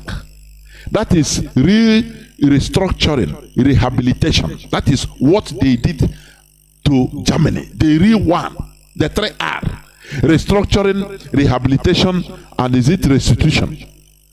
That is what they did to Germany. And today, they are bearing the dividends. Today, Germany is the biggest, the largest economy in Europe. Don't you know that? People that fought, that caused devastations about 70-something years back, 1930s to 40s. But today, Europeans, all of them are enjoying the dividends of that wise decision they took. Did you see it? I think they went to European Union, they went on a meeting for rebuilding Ukraine. They never thought they are talking of rebuilding Ukraine. $750 billion. And I think Germany will pay the highest, bear the highest expenditure. Yes. Do you see that decision that many radicals are, as of 1940s, didn't accept? Say, why these people, they kill us? Oh, you know. Say, look, we'll cool down. Cool down. Later you will understand. Later our generations will thank us. But do you see in the case of Africa? Look at in the case of Nigeria. Look at just, oh, you see, go on, destroying inventions of black race. Because of hatred. Because he's a primitive animal. They don't think tomorrow. No matter that they are the people that started the war, did everything, war of injustice, attrition, genocide, everything. They still, after everything, had it been that, look, after 1970, they did what Europe did to Germany. Before God and man, by today, Biafrans would have developed the whole of Nigeria. Nigeria wouldn't be suffering, never. Do you see it? I'm telling you the difference. The world war, oh Chineke, I don't know whether people even understand what I'm saying. Sometimes I feel that people don't understand. Had it been after the Biafra Revolutionary War with Nigeria, which they slaughtered us, they blocked land A and C. Our children that time, died out of hunger, out of kwashiorkor. Biafran War was the reason why you hear this medicine sans frontière of France. It was started there due to Biafra War. Many things started there. Had it been after 1970, they said, okay, 3R. What the Europeans, the West did to Germany, and they did it with Biafra. Before God and man, by now, everybody will be reaping the good dividend. That, oh, okay. But look at what they are doing. Will you have peace? When you want to conquer a people, completely subdue a people, is it, we Biafrans, when they say Igbos, we Biafrans, people don't even know the power we have. Only number, population. People don't know the vibrant population, energy we have. We can use it to destroy Nigeria. People don't know. That is why you are naive. You are, living like a prodigal son. Somebody that his father is rich, but they don't even know. You are eating with pig. Only our population, not only population, but vibrant. Our population, we have energy. Anywhere you go, if you have 10 other tribes in the zoo, in one place, you have only one Biafra. Oh, there, you will know that he's there. We are children of light now. You don't hide. You will know that. This man is a Biafran. He's there. The way he speaks, what he does, his energy, his positive energy, everything. That is a blessing. What type of blessing is more than that? This is what the caliphate say they can destroy. It is impossible in this world. For goodness sake. Go on, destroyed the invention of black race because of hatred. That is the reason why black people are at the bottom layer in every part of the world. bottom. Do you understand? Because of that primitive devilish hatred they have against themselves, against their neighbors. They go and put everybody in darkness.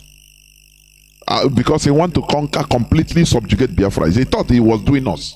Not knowing that when you are doing us, when you think that you are doing us, you are doing yourself. You destroy yourself. Do you understand? You can't destroy us. Anything they want, they do. They can never destroy us. They try it. It is impossible. So that is the case. Look at Germany today. Germany is #1 in economy. They are #1 in almost everything. Now other European countries are reaping the dividend. They are enjoying Germany today. You understand? Had it been they totally conquered Germany, what you would have been seeing is problems everywhere in Europe. It will be affecting everybody. But they thought wise.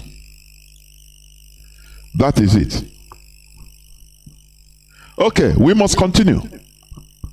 As I said, in the case of Nigerian setting, they are using our politicians and others like, the pig in the creek, Asari Dokubo. You know that man, sometimes I know that he has mental problem, honestly. I could remember even this last time he was fighting, maybe they have been given his own share. He kept quiet for Tompolo.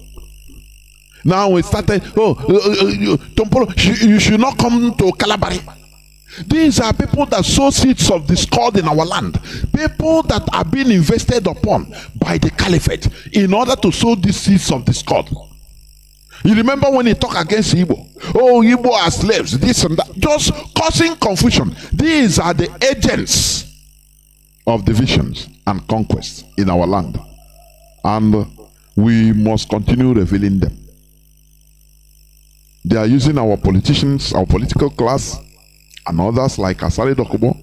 Once you are politically rising in profile in any way, the caliphate will corner you and enrich you illicitly so that they can use you against your own people. But they themselves, they make sure that they are in a bunch. There is one trick, which is wisdom also, I see in the caliphate. We learn from our enemies, I tell you. Let me play this clip I used to play. Let me just listen, please. I want you to listen. It's a clip that you have been hearing me play, but I want to refresh your mind so that you don't forget. It is still Bala Mohammed, the famous statement he made, or the speech he made about Fulani. In one fold, Listen. cultivate that culture in our people, while at the same time bringing the Fulanis in one fold and try to arrest their traditional practice of moving from one place to the other. And that is very big, an uphill task. But I think we can communicate with them more, because to them they don't have borders from Cameroon to Nigeria. But that's the thing, Your Excellency. How do we ensure that those who will be participating in this federal government largely funded program will be Nigerians? In terms of the funding? No, in terms of the operations. This is to bring in the Fulanis together. We have Fulanis from other countries. The issue of misconception, I said there is a lot of mistrust and misconception with regards to the Fulani man. The Fulani man is a global or an African person. He moves from the Gambia, from Senegal, and his nationality is just a Fulani man.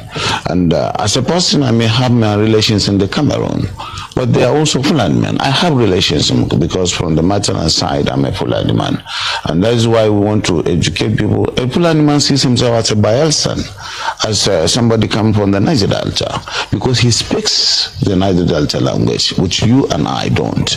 And of course, we would have to just take this as part of our own heritage, something that is African, and that we cannot just close the border and say the Fulani man is just a Nigerian or this. No.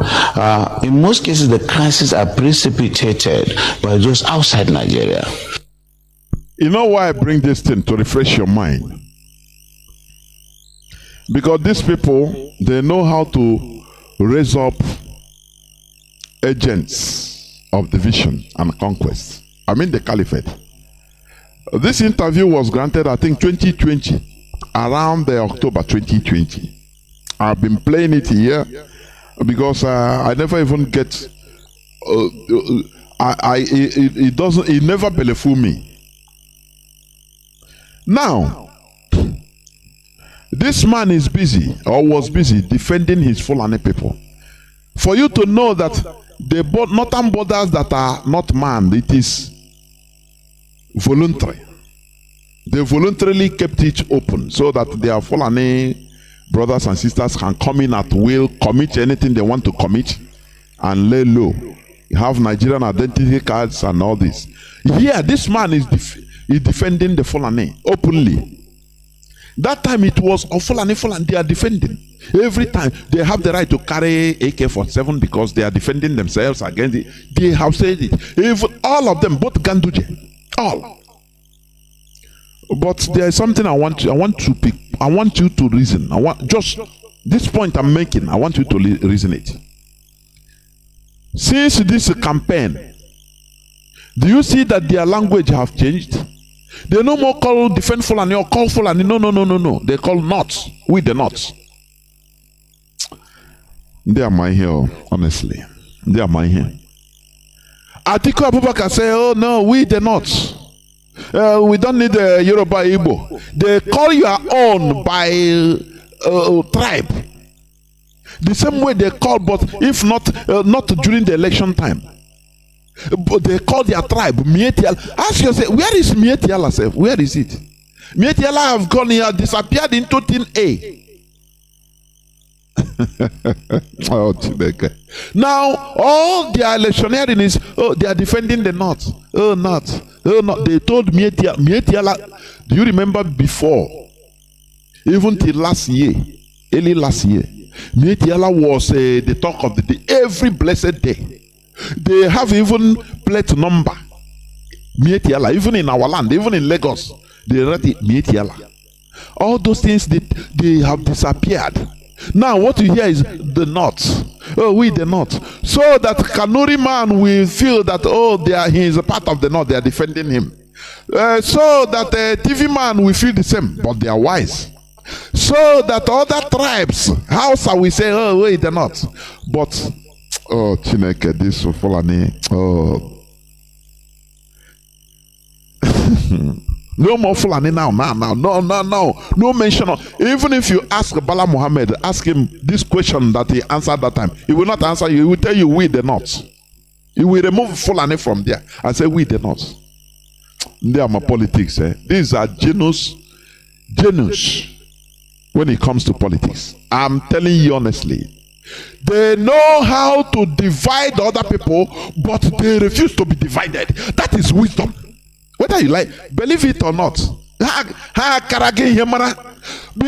They can use money to induce you, and you start talking rubbish. You can sell your brother because of money, because of political office. You can sell your people. But they themselves, they know they will divide you, but they disallow any person to divide them. Now they are answering not. If they win election now, you come, Mietiala will resurface and collect $200 billion naira. And now everything will be Fulani. Yes, we are Fulani. But now it has gone underground because they know that Fulani, they cannot do it alone. They are very few. They are minority. Now it is the North. Oh, we the North. Oh, we the North. So that they comprise everywhere. Oh, these people, they sabi you. I'm telling you. Well, you see primitive people in the South running helter-skelter. They are, hey, Chineke. Chuku nyere anyị aka. Anyị wawo IPOB. Let us get Biafra. Otherwise, Fulani totoro onye ọwụna onye ọwụna isi eji ngụwa. I'm telling you. Because they sabi politics. They sabi politics. They disappeared into thin air. Now what is coming out is we the North. Oh, the North. We the Northerners. We the Northerners. When they use North to get what they want, now they go to Fulani. They kill even their fellow Northerners that they are killing. Do you remember these people? Hey, can we learn from them, please? We must. When you compare how they are now avoiding mention of Fulani or Mietiala during this electioneering campaign, instead they are using the word the North. What a political genius they are. You might like it or not, but we say the reality, the truth. They are political genius. Because you yourself, our own people, can you tell people not to talk the way they want to talk? They will tell you, now you they control me. I must talk the way I want to talk. No discipline. No discipline. That is why the Fulani, they are on top. Because they are disciplined. They will do meeting and say, no person should talk about Fulani again. And they say amen to it. Finish. Can you do it in our place? Do governors talk to themselves even? They don't talk to themselves.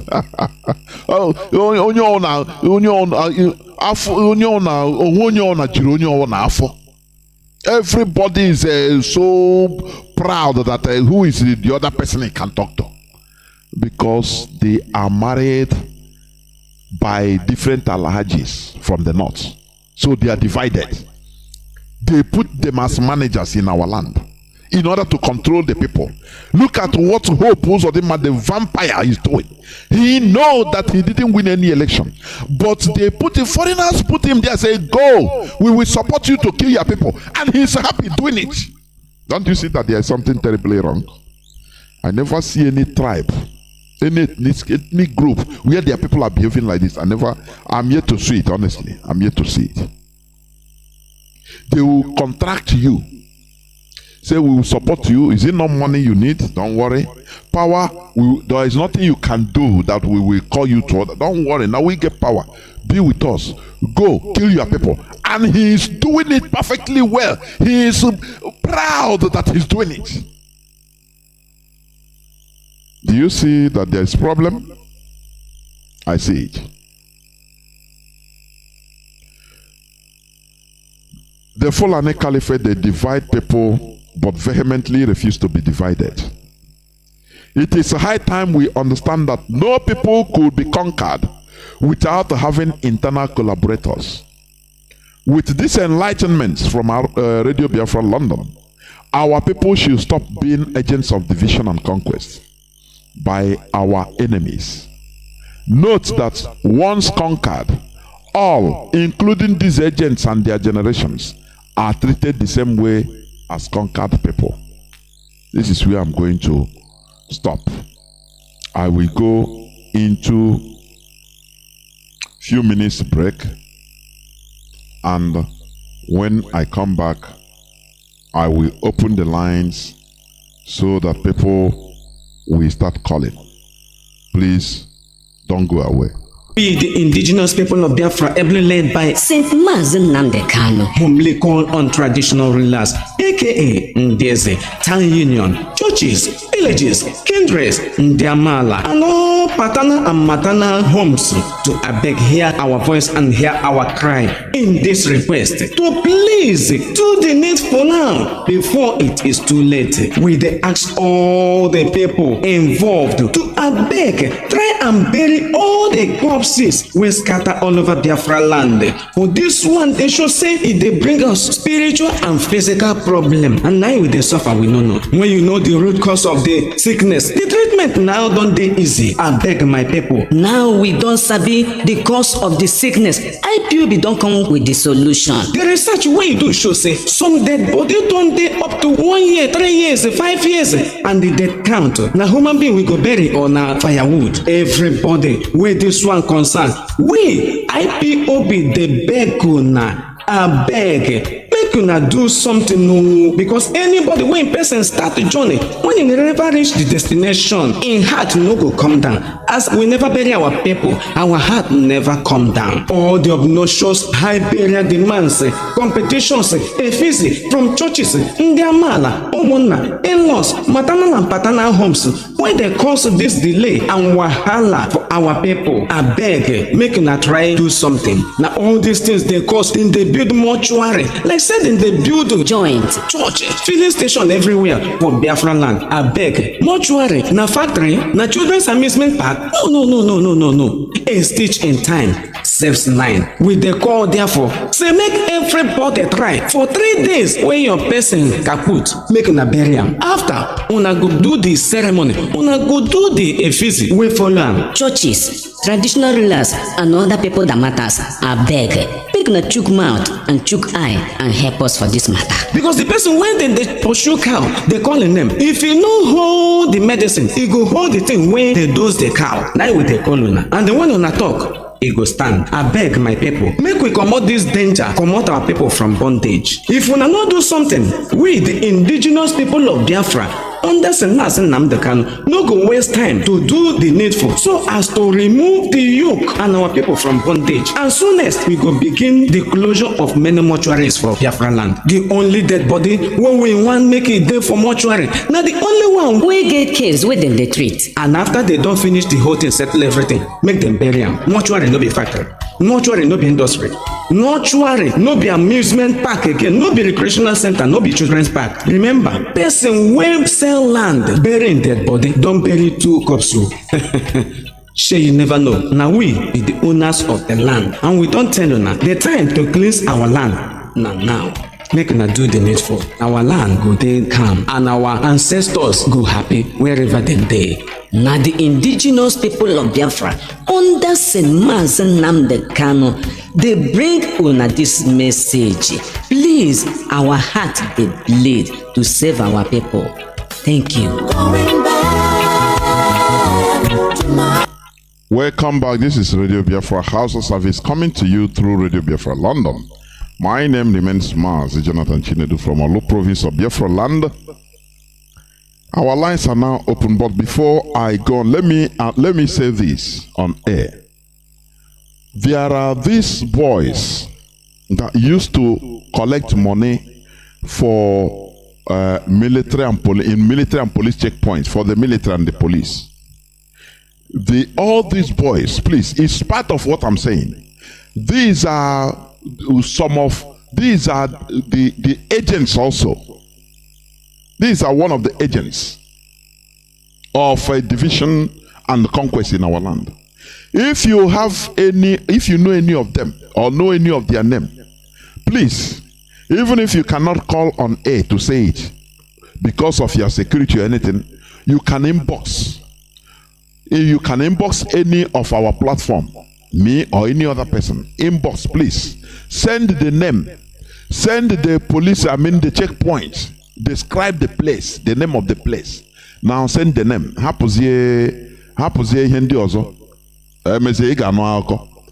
Because these people are, that is what they are. They stay with the police to work. They pay. I don't know how they are arranging it against their own people, terrorizing. They are the people that are being sent. You will shout and say, "Oh, governors, they are saboteurs, this and that." What about this useless set of cockroaches? We should treat them. If you have any of their names or send their names, send their location. If you know their house, also send it. If you don't know, send the police checkpoint. Now forget. When you say we must continue. Our lines are now open. Our direct line is +1 213 328 6224. I repeat, +1 213 328 6224. Our WhatsApp and Signal line is +61 405 142 547. I repeat, +61 405 142 547. I have a caller already on standby. Caller on WhatsApp, can you hear me? Welcome to the program. You are the first caller. Please go on. Good evening, Jonathan. There, Mazi. Welcome to the program. Thank you very much. My name is Chukwimano. I'm speaking from my location. Thank you once again for your topic this evening. I greet my leader, our leader, Mazi Nnamdi Kanu, who set up this platform to expose all the evil and wickedness of black race. Yes, you touch many things. I don't know where to start.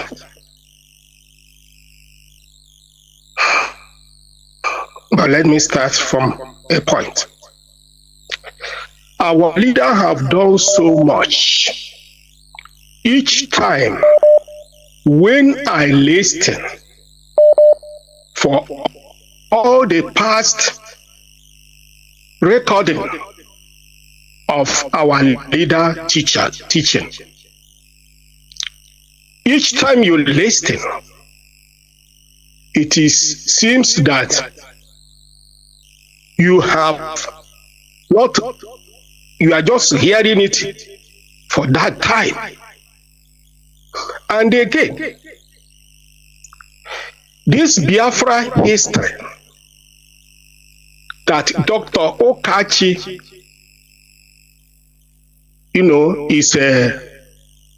is preaching or teaching is very important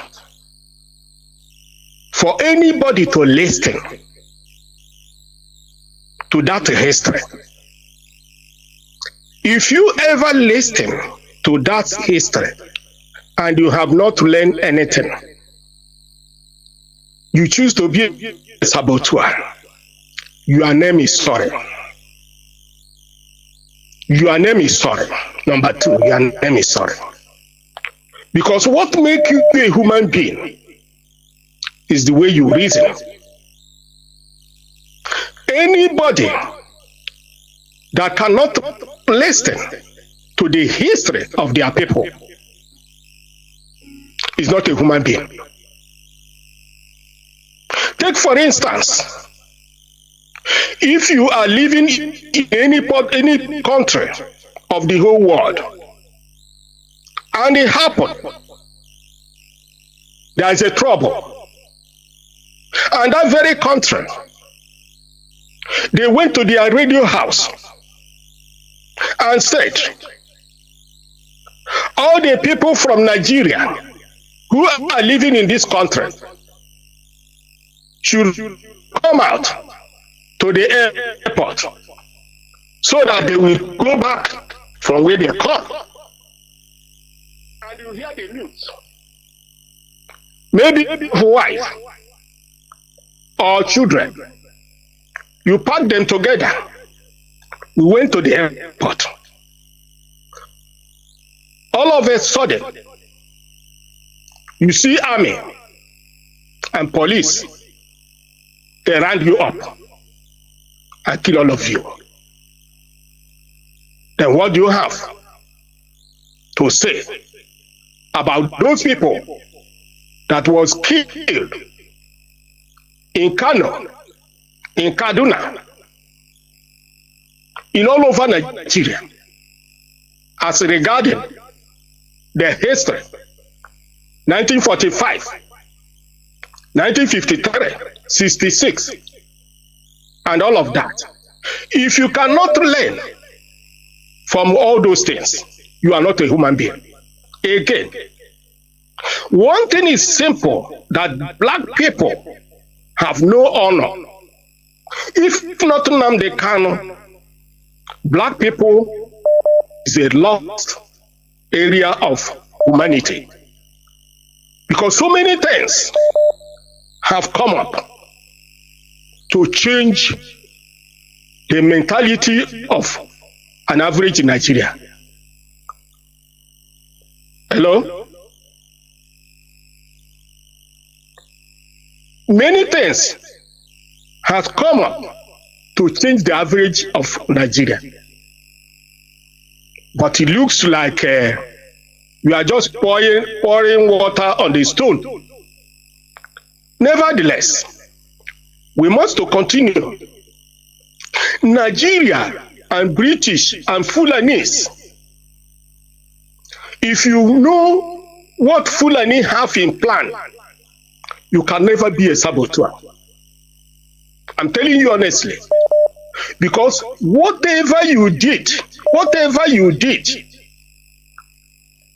is waiting for you at the end of the road.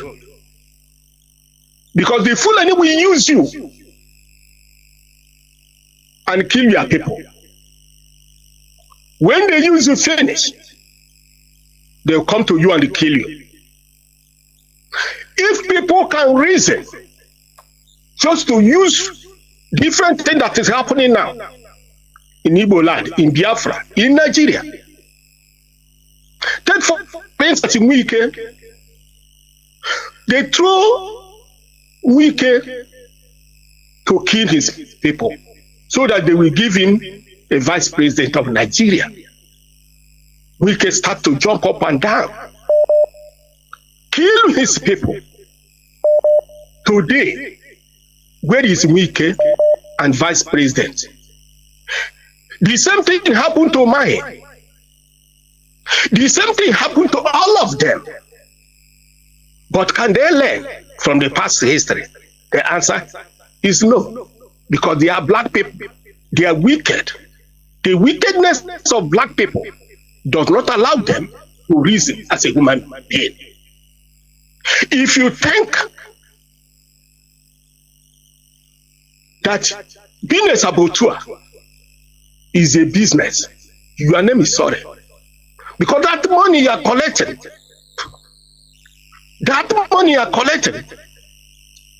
is poison to you, to your children, to unborn generation. You will not live to enjoy that nonsense. That is why the Fulani are seeing us as a foolish people, ever seen. Foolish. You cannot learn from the past. If you cannot learn from the past, what makes you a human being? For instance, somebody like Peter Obi heard this story of Nnamdi Azikiwe. The time the Fulani in Nigeria then said they don't need to have independence. They want the white people to rule them. Azikiwe said that they will wait for Nigeria. They will wait for the North, and they waited for the North. What happened? The time of Agi Ironsi, what happened? Agi Ironsi tried to unite Nigeria, and they killed him. Has Peter Obi learned? No. Has all the foolish men of God in Nigeria who are praying for Peter Obi to be a president of Nigeria, had they learned? No. What they are interested, because they are blind, they have eyes they cannot see. They are carrying the Bible, they don't know what the Bible means. Jesus, who came here on earth, Jesus came to liberate the people that the Satan have tied down on earth, to break the chain of slavery. But today, the so-called men of God are more interested of money.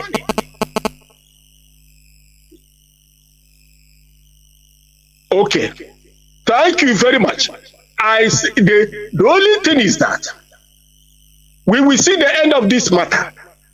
Nigeria is created by Satan. Nigeria have no hope of developing a human being. Satan is already in Nigeria. There's no two ways about it. Thank you, Mazi. I greet my leader who gave up his everything he has to the foolish ones who don't know their left or their right. Much. Almost Biafra. Thank you very much. You know, as a brother said, we cannot only kill his people, he publicly denied his identity. He is not Igbo. He is from Benin. You know, these people believe you can play politics with anything. Even your life, you play politics with your life, the life of your future generation. They call it politics. They don't know that what they are doing is I don't know how to describe it. It's evil. Anyway, somebody said people that use their children to do sacrifice, to kill their children for sacrifice ritual, in order to be to maintain power. What can they do? We can deny publicly that it is not Igbo. You don't even know anything. No person should. But after, when he fell with the caliphate, he started speaking Igbo publicly, dancing and speaking Igbo. I watched them. I said, look, these are not politicians. These are primitive animals. Can you ever, in anything, you tell Fulani man, you are deny yourself. You are not Fulani. You are, because of position. It will insult you publicly, even. You know. So who is wise? But all these primitive Neanderthals that come, I don't know, from equatorial forest they come from. Once they see political office, hey, now they can do anything. Oh, is it not to deny my waiting? I kill the people, waiting be. You will invent one thing in order to kill. That is. Caller on signal, welcome to the program. Can you hear me? Yes, I can hear you. Caller on signal, are you there? Caller on signal, can you hear me? Please go on, please. The whole go on. The whole world is hearing you. Good evening from my side, Professor Jonathan. Professor Jonathan, can you hear me? Mazi, go on, please. If Okay, I'm not hearing you, thank you so much. Thank you so much. Professor Jonathan, my name is Mazi Celestine Oba. I am calling from the coastal region of Biafra, Kwaibom precisely. Professor Jonathan, what I have to say about the topic of your submission is the West introduced greed and the selfishness and the greediness to Africans. And the Africans bought into it. It was because of this greediness and the selfishness that made the conquest more easy and very possible. That was why the easily sailed and Africa was conquered, within a twinkling of an eyes. So this was what institutionalized what you see today as neo-colonialism, even when colonialism has gone. And from neo-colonialism, they are going to imperialism. And Professor Jonathan, if you look at this things, if you analyze it critically, you will understand that it is most predominantly in the geographical space called Nigeria. It is most predominantly in the south than in the north. Why was it like this? Is simple reason because the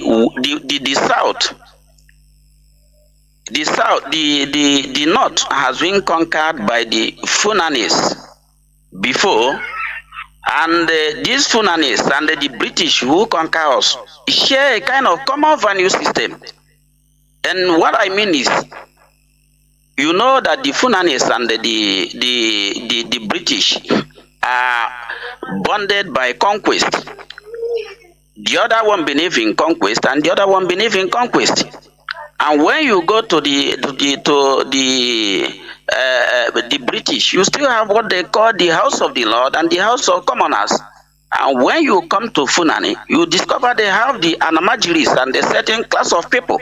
So when you weigh these options, you understand that they have similar common value system, and the Fulanis were able to manage and hold the North together, and they enshrine what we can call politics of self-destruction to the south, and it was even worse in Biafra land. So this now degenerated and they deepen into us, that a lot of us begin to suffer from identity crisis, like you made mention of Wike. All these things are just because of self and the greed. And until we try to get rid of this, just like what IPOB, my family, is doing today, that is when we can get it right. You can only conquer the people by dividing the people, and that is what happened. And not until IPOB come on board, everybody was to your tent, O Israel. It is me and my family. So long as me and my family can chop life, any other person can hunt, transform, and they die. I can sacrifice anything I want to sacrifice for self and the greed. That is why I said that the institutionalization of self and the greed in the system was what gave rise to the or institutionalized the conquest. It was what makes it easier for the West and even the Fulani hegemony to sell. So that is my contribution, Professor Jonathan. Thank you so much for your time, and thank you so much for the way you keep enlightening us.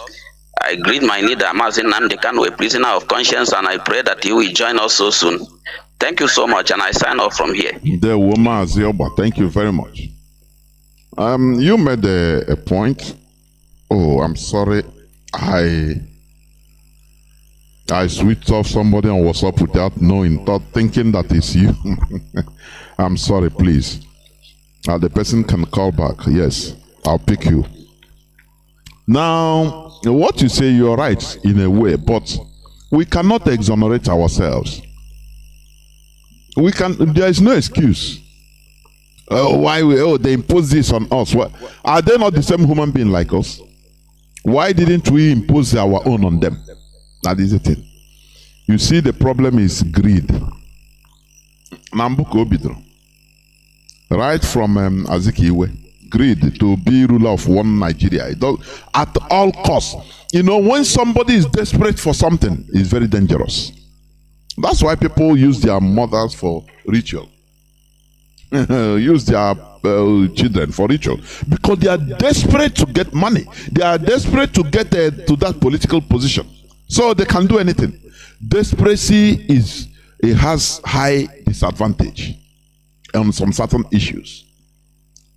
You know, I think you want out to be at all costs ruler, president of Nigeria.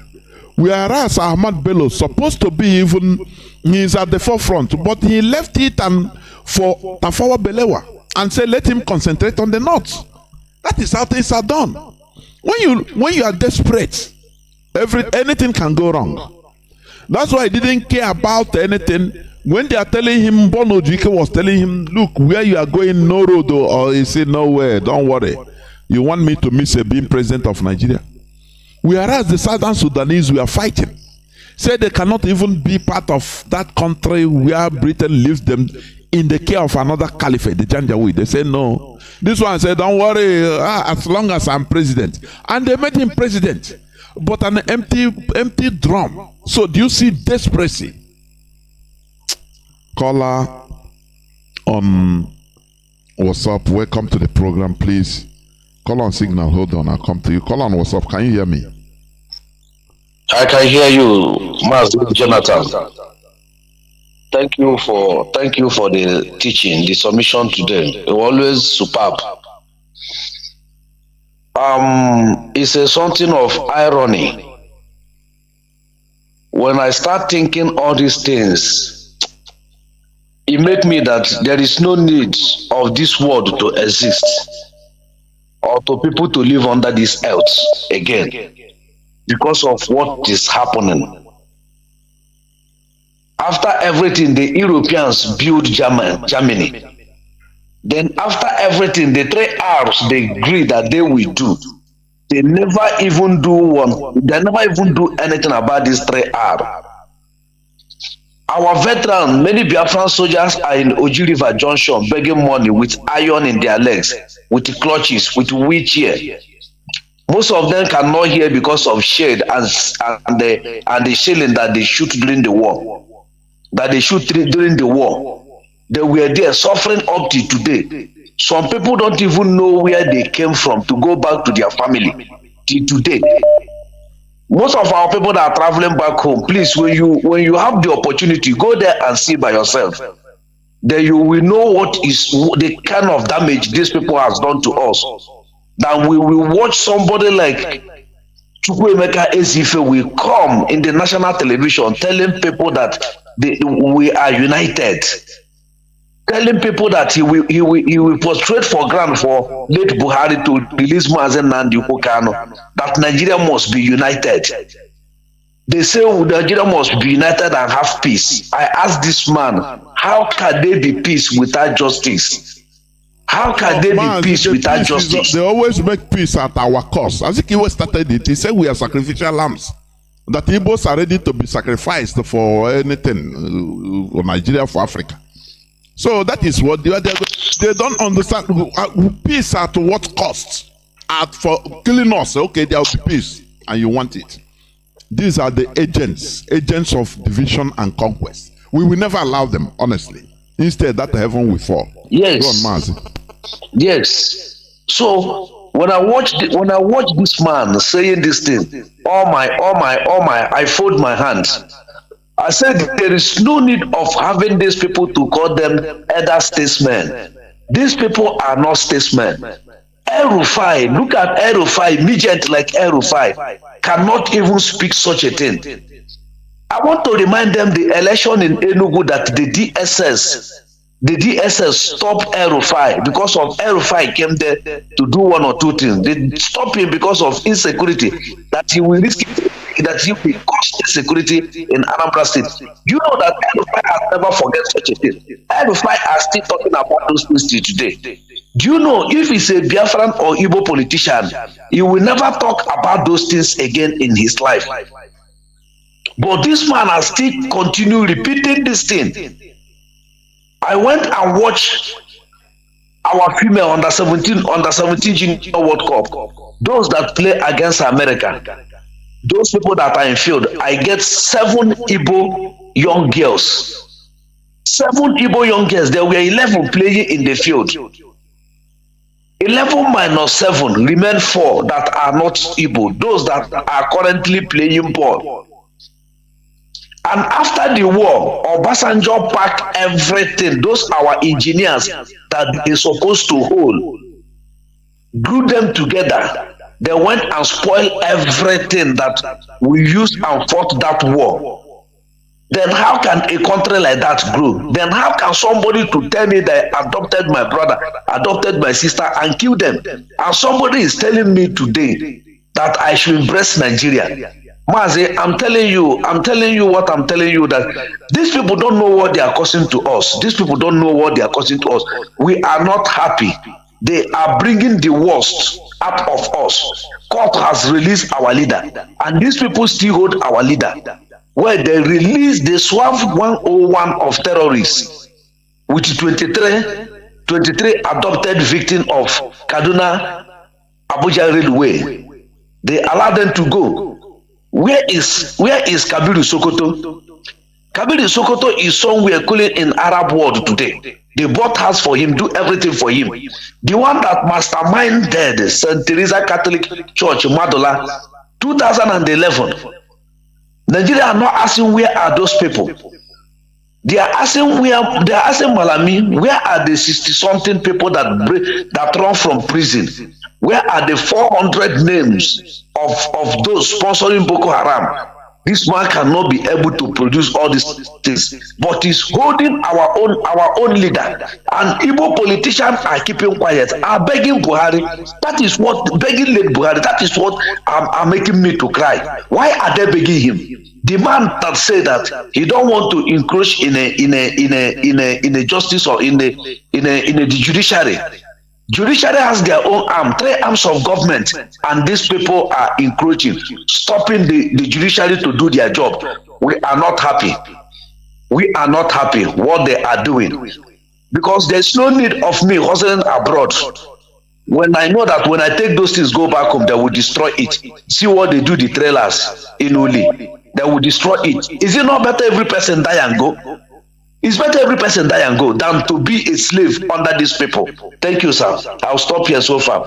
It's something of irony. God bless you, sir. The woman, of course, as you said, they are bringing the worst in us. They don't know. I'm telling you honestly. They are bringing the worst in us. That is the best description. When injustice becomes the rule, the law, resistance becomes the norm. You understand? So we must continue. Caller on signal, welcome to the program. Can you hear me? Yes, Mazi Jonathan. Good evening, sir. There, welcome to the program. Good evening.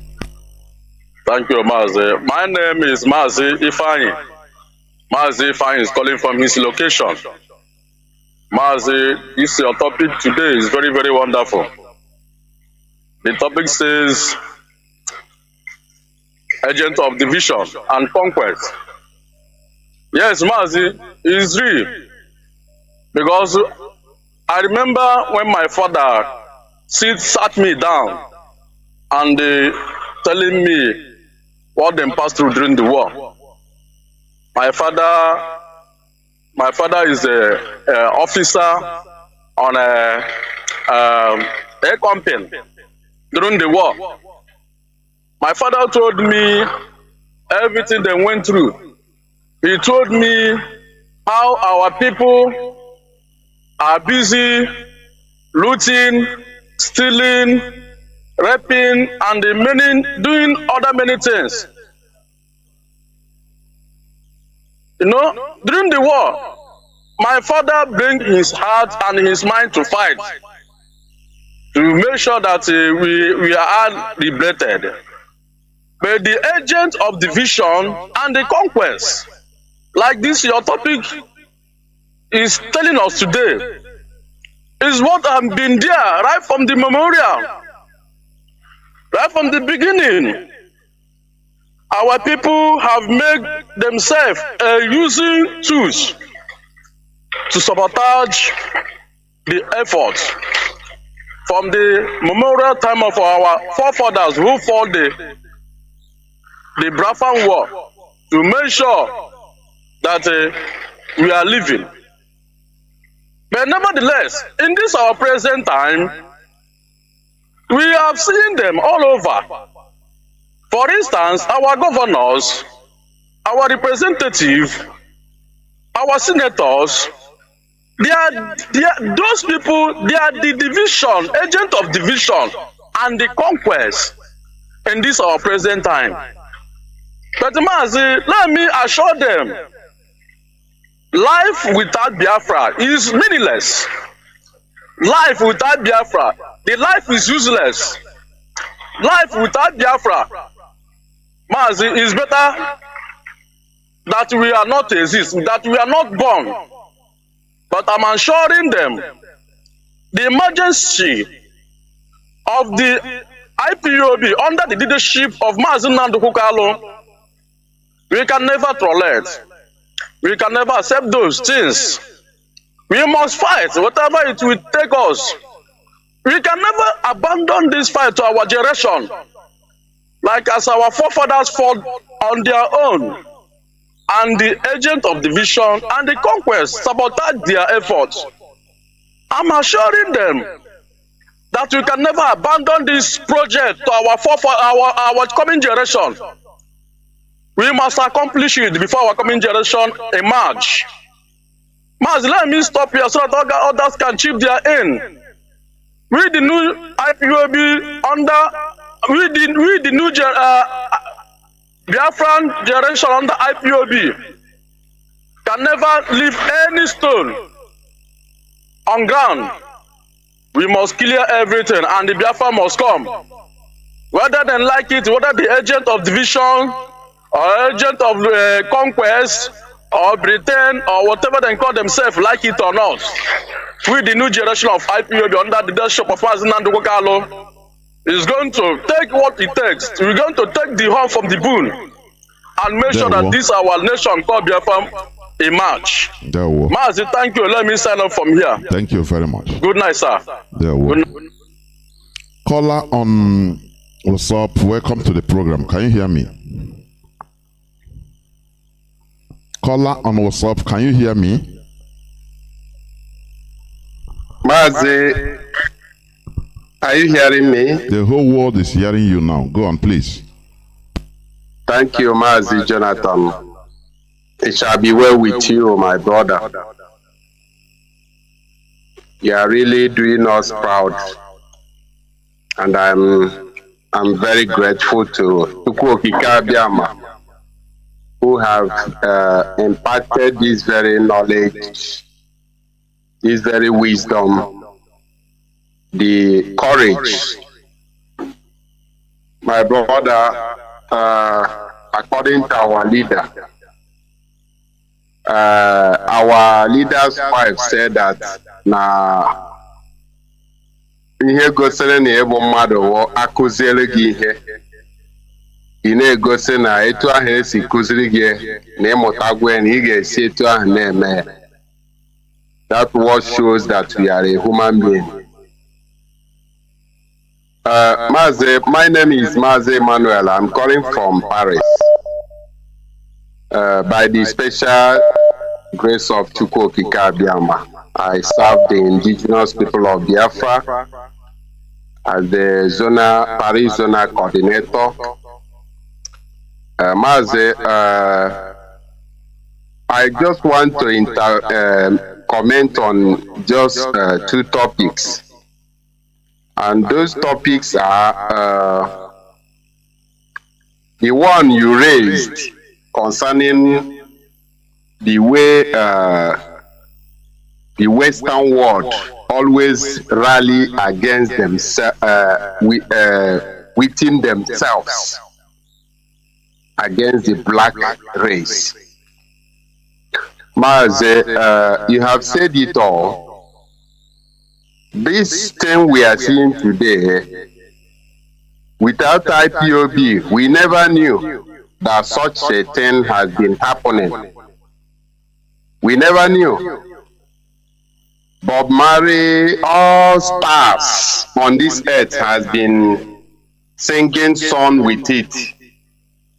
And black race never knew, they never understood.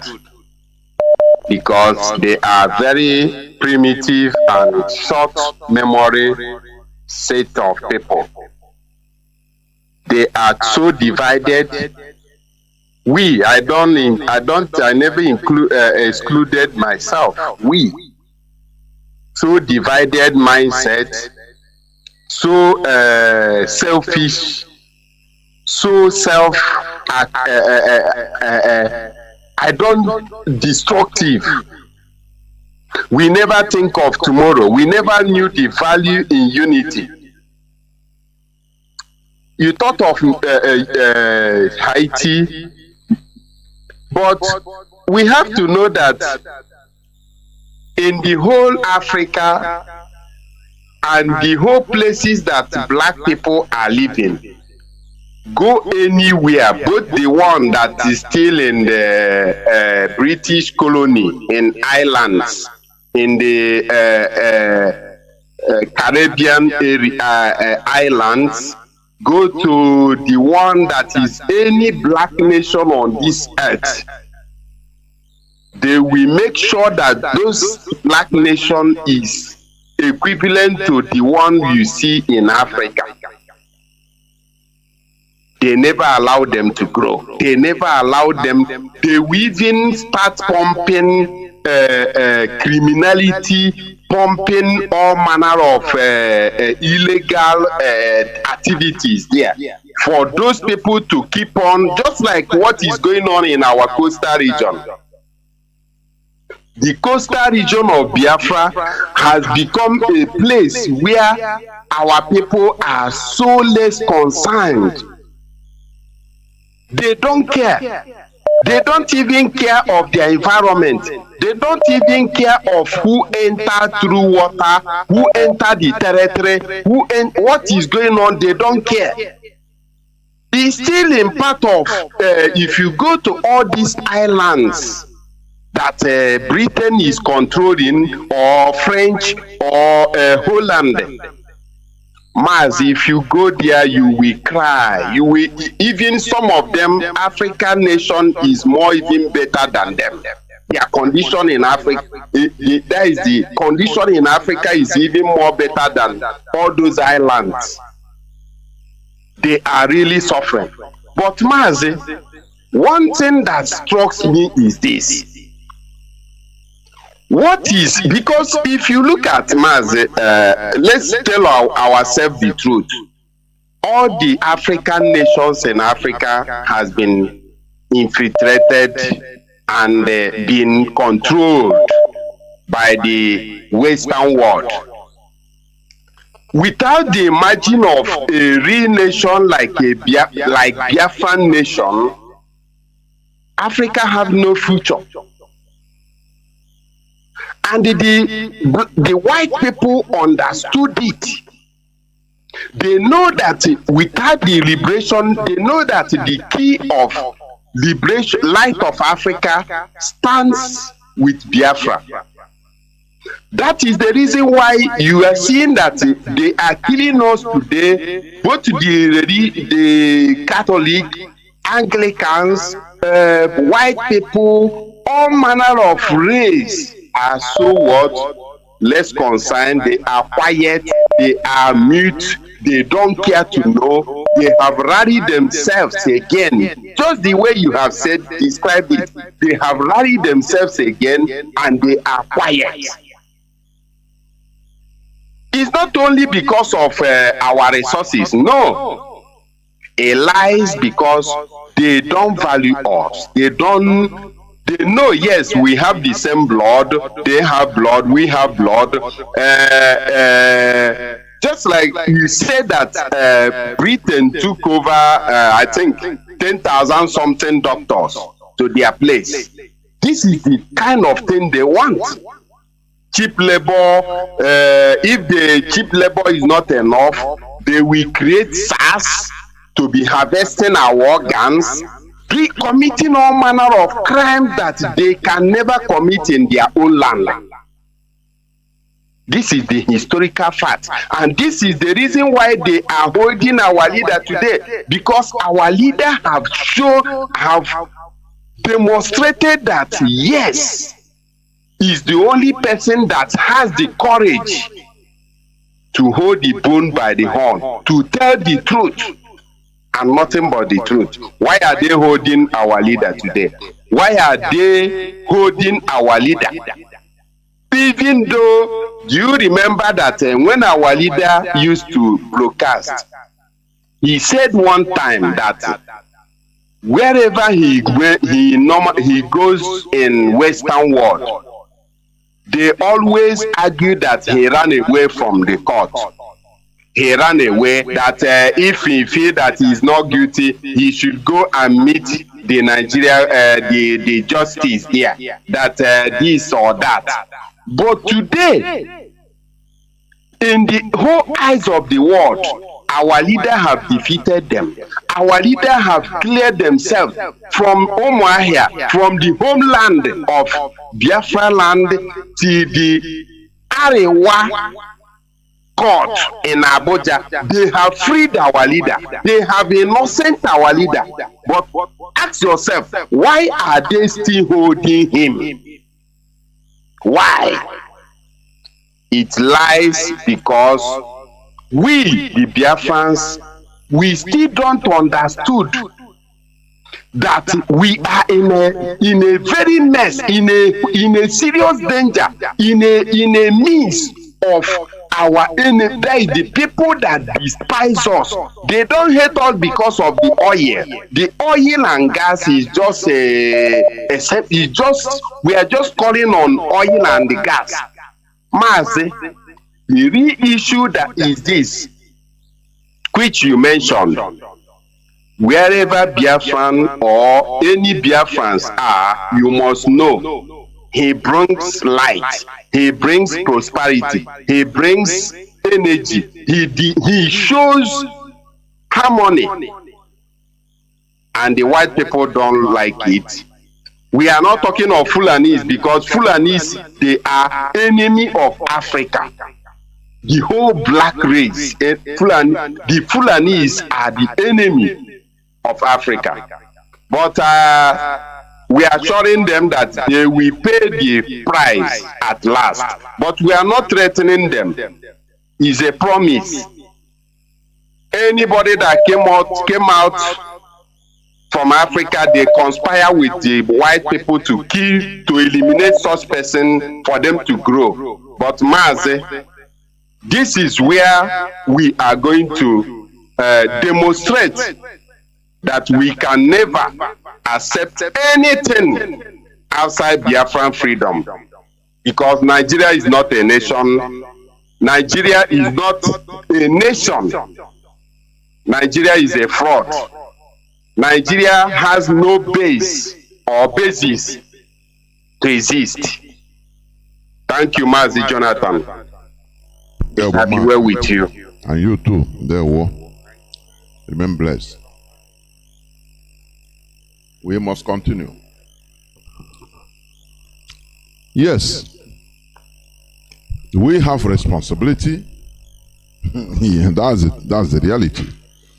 You know, our leader is still held illegally, and he is a British citizen, British passport, a British subject.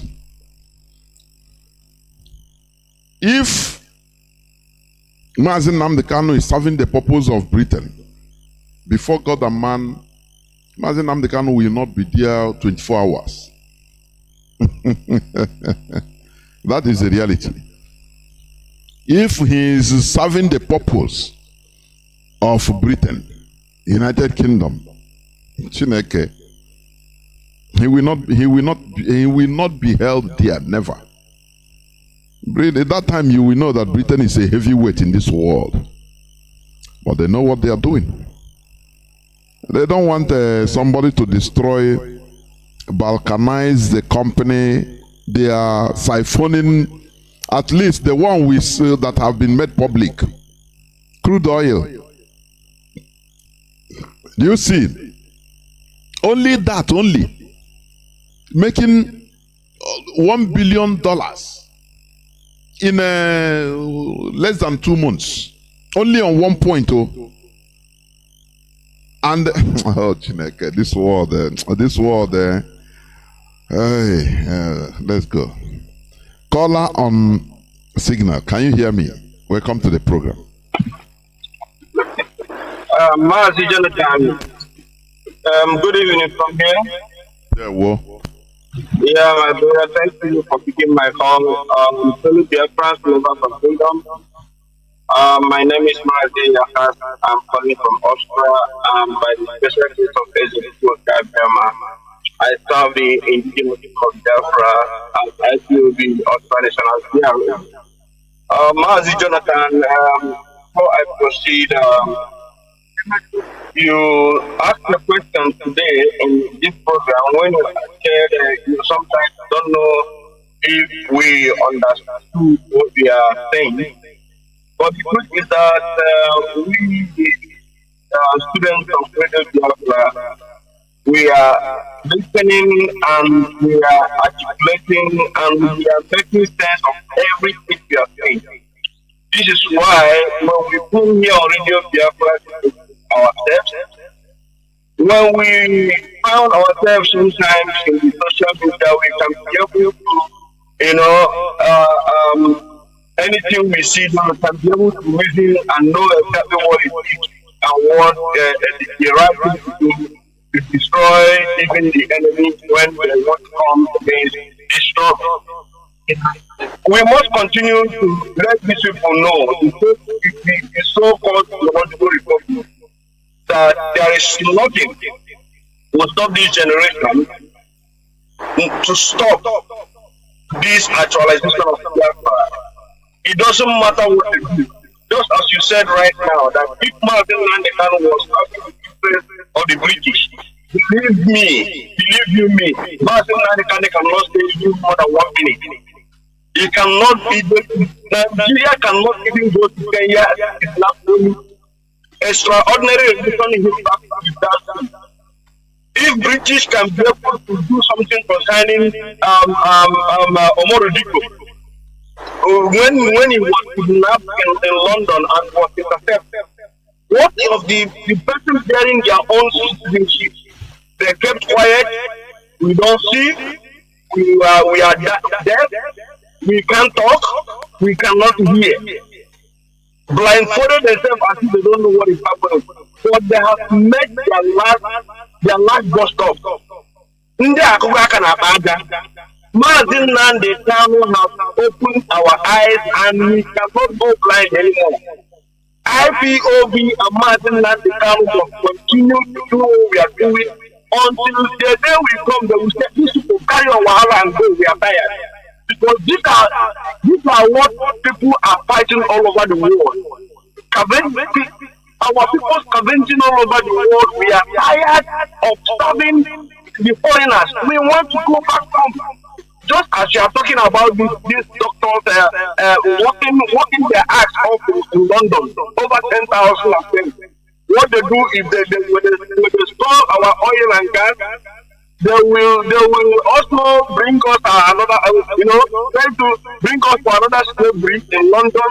Our people are working themselves and they are paying them peanuts. Mazi, it's better sometimes. Let this something keep on happening to our people.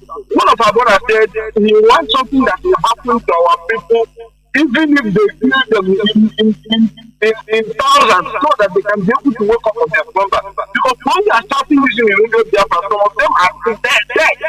They behave as if they don't exist. The same way who said it's not people today is speaking an English.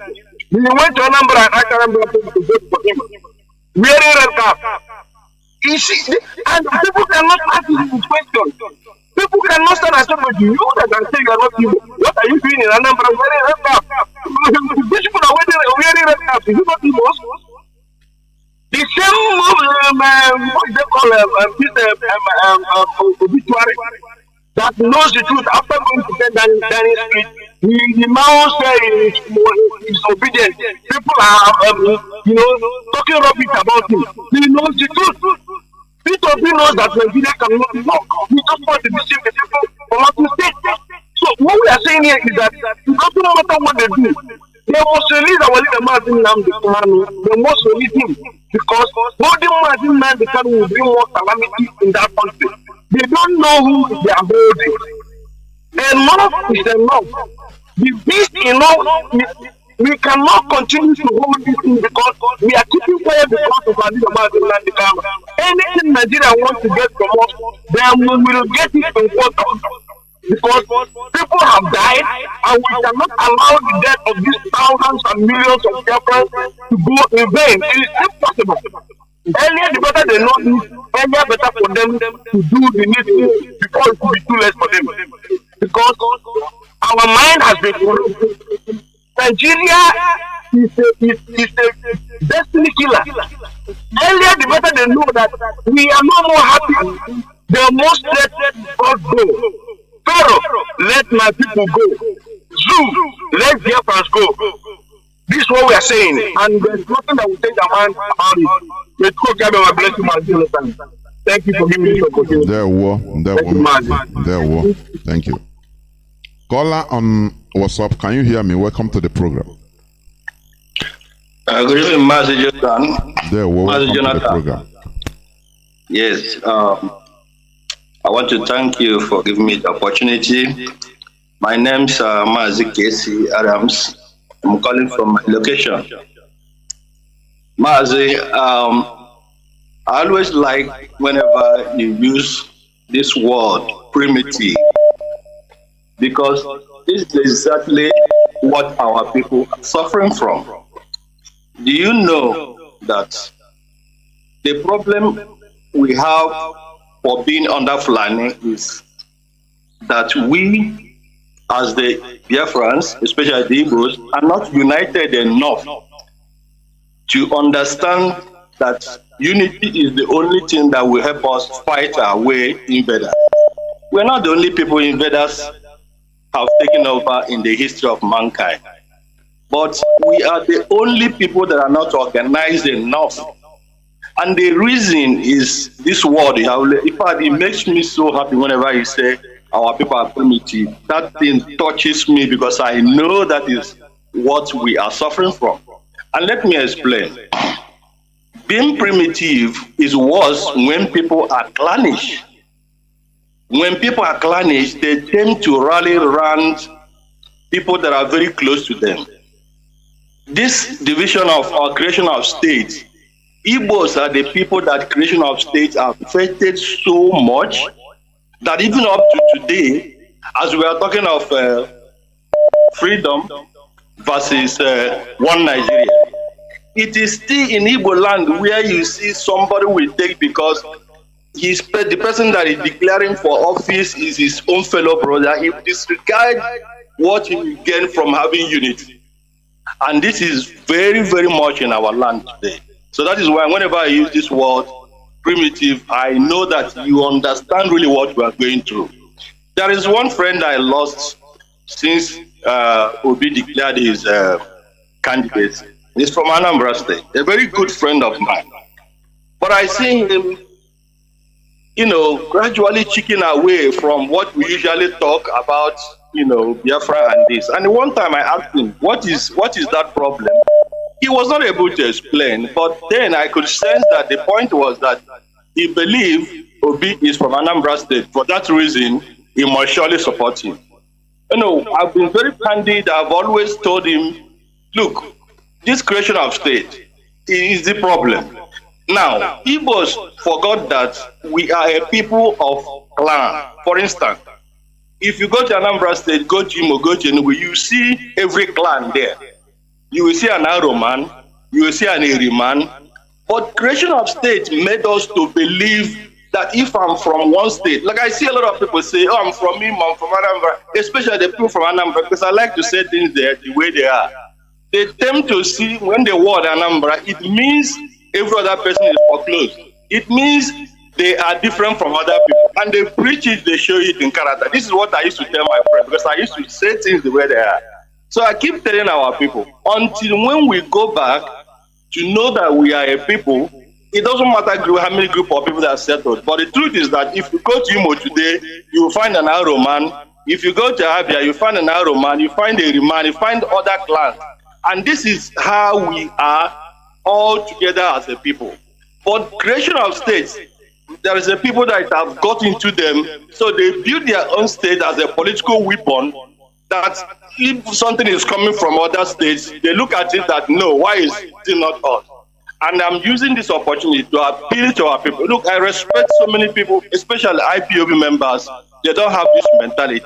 IPOB members, to me, are like people who are just, who are, moving in unity, understanding whom they are. But unfortunately, there are so many people who are still trapped into this idea of my state, my state, my state. So that word primitive is, we are suffering so much because we are primitive. I'll give you one example again. The day Obi declared his candidacy, under 1 hour, more than 19,000 people have already followed him. Now, I'm not saying all of them are from Anambra, but the truth is that you realize that people are so blind to the point that they are living what will unite us to have freedom. Even some people even prefer to be in one Nigeria because they believe they have built an empire into one Nigeria which they cannot live. So that is why I always say I used to tell my friends whenever I meet, I said, we are missing the point. State creation, whatever name is called, is not a priority other than whom we are or why we should not have unity. So I look at it that this is where our problem lies. If you see what is happening today, if we are very united, if we are really felt the pains of the slavery we are in Nigeria, all of us will unite together and say, and if we do it, Fulani will run away. Like you always said, if an insider do not allow invader, they will never invade us. So Ndi was supposed to work so much on this mentality of clannishness. It is our biggest problem. I know people don't want to go there. Everybody's being careful. But I say things the way they are. If you want, go and make research. Even in Facebook today, make research. You will see what I'm telling you. So I'm appealing to those who have not come along to have this mentality that we are a people. If you are an arrow man, remember an arrow is everywhere. Don't take yourself because an arrow in Imo State cannot discriminate arrow in Enugu State. An arrow in Enugu State cannot discriminate the one in. So we are one people, united by clan. If we really want to say, and that clan is what makes us as a people. The state has no meaning, but unfortunately, a lot of people are so gripped on this idea of state division, clannish people. So if we are to be like the rest of the world, we'll look at unity, interest, other than people that are close to us, people that are from our state, this and that. So Ndi Igbo actually are very primitive people. So I want to thank you so much for enlightenment. To be honest, this is my first time on getting you. I have always tried, sometimes become impatient, but I'm really, really happy to do that. I got you on the line. Thank you, and keep on with what you are doing. You are really doing wonderful. Thank you very much. Mazi, you have said it all, honestly. Last time we discussed like in a panel about clanism, and I'll still bring it out again. What you say, you're right, completely. It's primitivity. I used to say it. People think that being civilized is when you wear good shirts, drive nice car, build nice house. You are civilized. No. You can live in a hut and be civilized. You can be riding a private jet and you are still primitive. You understand? You can be a PhD holder, but you are still primitive in your character, in your way. This is state creation. Is it anytime the way the caliphate does something? In 1967, they created the rivers and the cross river. They created also, I think, Kanu or Kaduna. They created states in the north. Anything they do, not only in our land. But why is it in our land that we take this as the end of the world? We now identify ourselves. That's why sometimes when I see people, our Igbo Biafrans, criticizing those in our brothers in the River Rhine, or Bendel Igbo, or this and that I'm not Igbo, or this and that I'm from Rivers man. I say, what about you? What about you? Anambra, Imo, Ebony. It's the same thing, that mentality. The Fulani, they are everywhere in the northern states. Never you hear this one say, no, I'm Castina Fulani. Never. No. Once they tell you they are Fulani, I'm talking of a state self, even Fulani from outside Nigeria. They don't see themselves say, no, I'm this. They are civilized enough in order to conquer this. This mindset is a primitive mindset. I call it the primitivity. It doesn't matter, buy car, latest model and shine. That mindset is a highly primitive mindset. The mindset of, ancient, which you still never come to terms with 21st century. I'm telling you. Because you are discriminating from yourself. Making yourself to be different from your fellow brothers. That is primitive mindset. The mindset of monkeys. You know, it can't lead nowhere.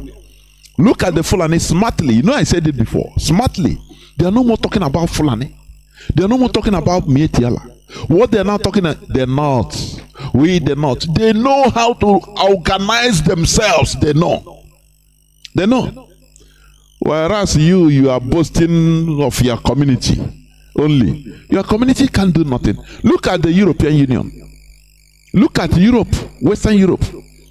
They understand no matter that they are world powers, but they come together in the face of anything. They know, first of all, they rally round, come together. That is civilization. You understand? Let me take this caller on direct line before I take the caller waiting. Caller on direct line, can you hear me? Caller on direct line, are you there? No, it's gone. Okay, caller on WhatsApp, can you hear me as we are heading towards the end of this program? Caller on WhatsApp. Caller on WhatsApp, can you hear me? Yeah, man. There, well, welcome to the program. Yeah, Mazi. Mazi, good evening. My name is Paul, calling from Gabon. Your submission this evening is so sweet. I don't have much to say. What I have to say this evening is that the zoo must understand that they must release our leader. I want to tell them, in 100 years to come, they cannot defeat IPOB. I want to tell them that they must understand that the 100 years to come, because we are prepared before our leader comes out, started this thing he's doing now. Our leader was prepared, IPOB was prepared. They must call our leader and ask him, which kind of country do you want? Which type of referendum do you want us to organize for you? If it's to playing ping pong they are playing, they are beating around the bush. I want to tell them that IPOB is prepared. Until 100 years to come, they cannot defeat IPOB. I want to tell them that. The Fulanis must know, because what we are fighting for in that zoo is Fulani Caliphate.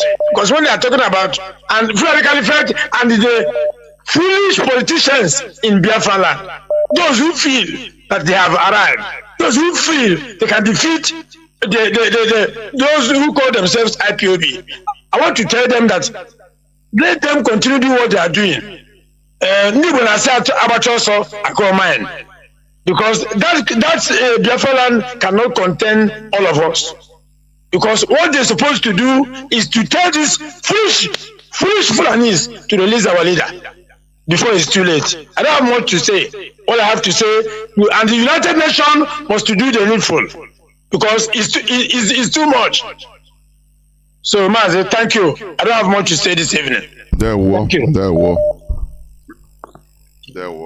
Caller on WhatsApp, you'll be the last caller. Welcome to the program. Can you hear me? I can hear you, Mazi. There we go on, please. There we Mazi Jonathan. I greet you, Machineke. I greet you, I remain Mazi Billy Malugo from United Arab Emirates. Mazi Jonathan, Chinedu, I must thank Chukwuabiama for you. Without the coming of IPOB, without our leader Mazi Nnamdi Kanu, we forbid inside darkness, think that we are living a life. We forbid inside darkness. You know, Mazi Jonathan Chinedu, you go extra mile to open the eyes of Africa at large. You go extra mile to open our eyes to understand that we are in cage. We are just in cage like an animal. And that is how Europeans want us to be.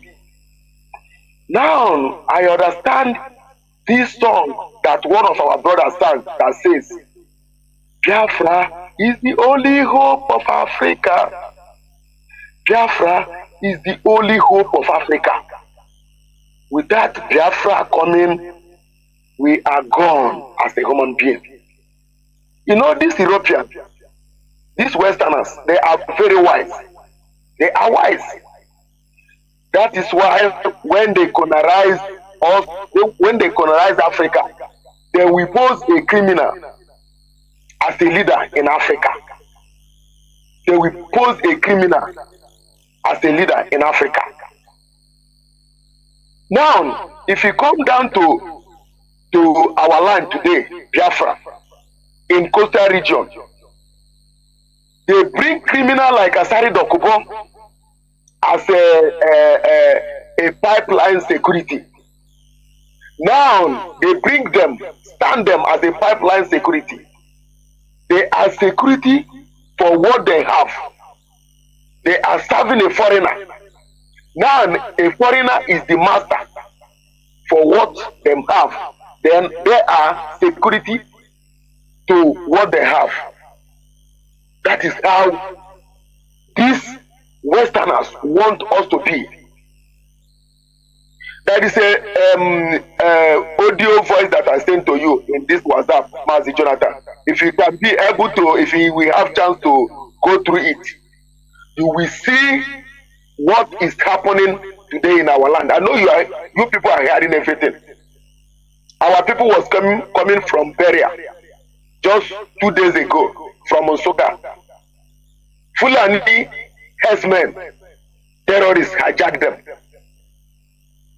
them, calling an amount of money that if our people didn't bring that money, they all is going to die. Today in Nigeria, soldiers are kidnapper, police are kidnapper, navy are kidnapper. All these so-called security in Nigeria, all of them are kidnapper. But my annoyance is that our people still sleeping, still doing dorime in a time bomb. Our people is not reading the handwriting on the wall today that we are in a time bomb. Mazi Jonathan Chinedu, without the coming of Biafra, we are gone as a race. I'm telling you the truth, Mazi Jonathan Chinedu. Without the coming of Biafra, it's better that we all perish. Because no wonder these Westerners saw us, calling us black monkey. And we deserve to be a black monkey because the type of character our people are displaying. The character of our people, because you always say that our people is like a dead body, that nothing will do them to wake up. But Mazi Jonathan Chinedu, we must do everything possible to make sure we achieve Biafra. Without Biafra, we are gone as a race. Thank you, Mazi Jonathan, for your good work. I really thank you, Wachineke.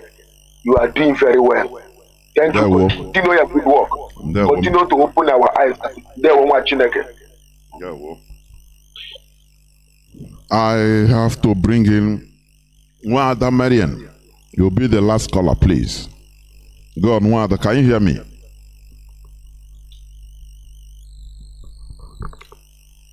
One other Marian, can you hear me? Please, you go on. You'll be the last caller.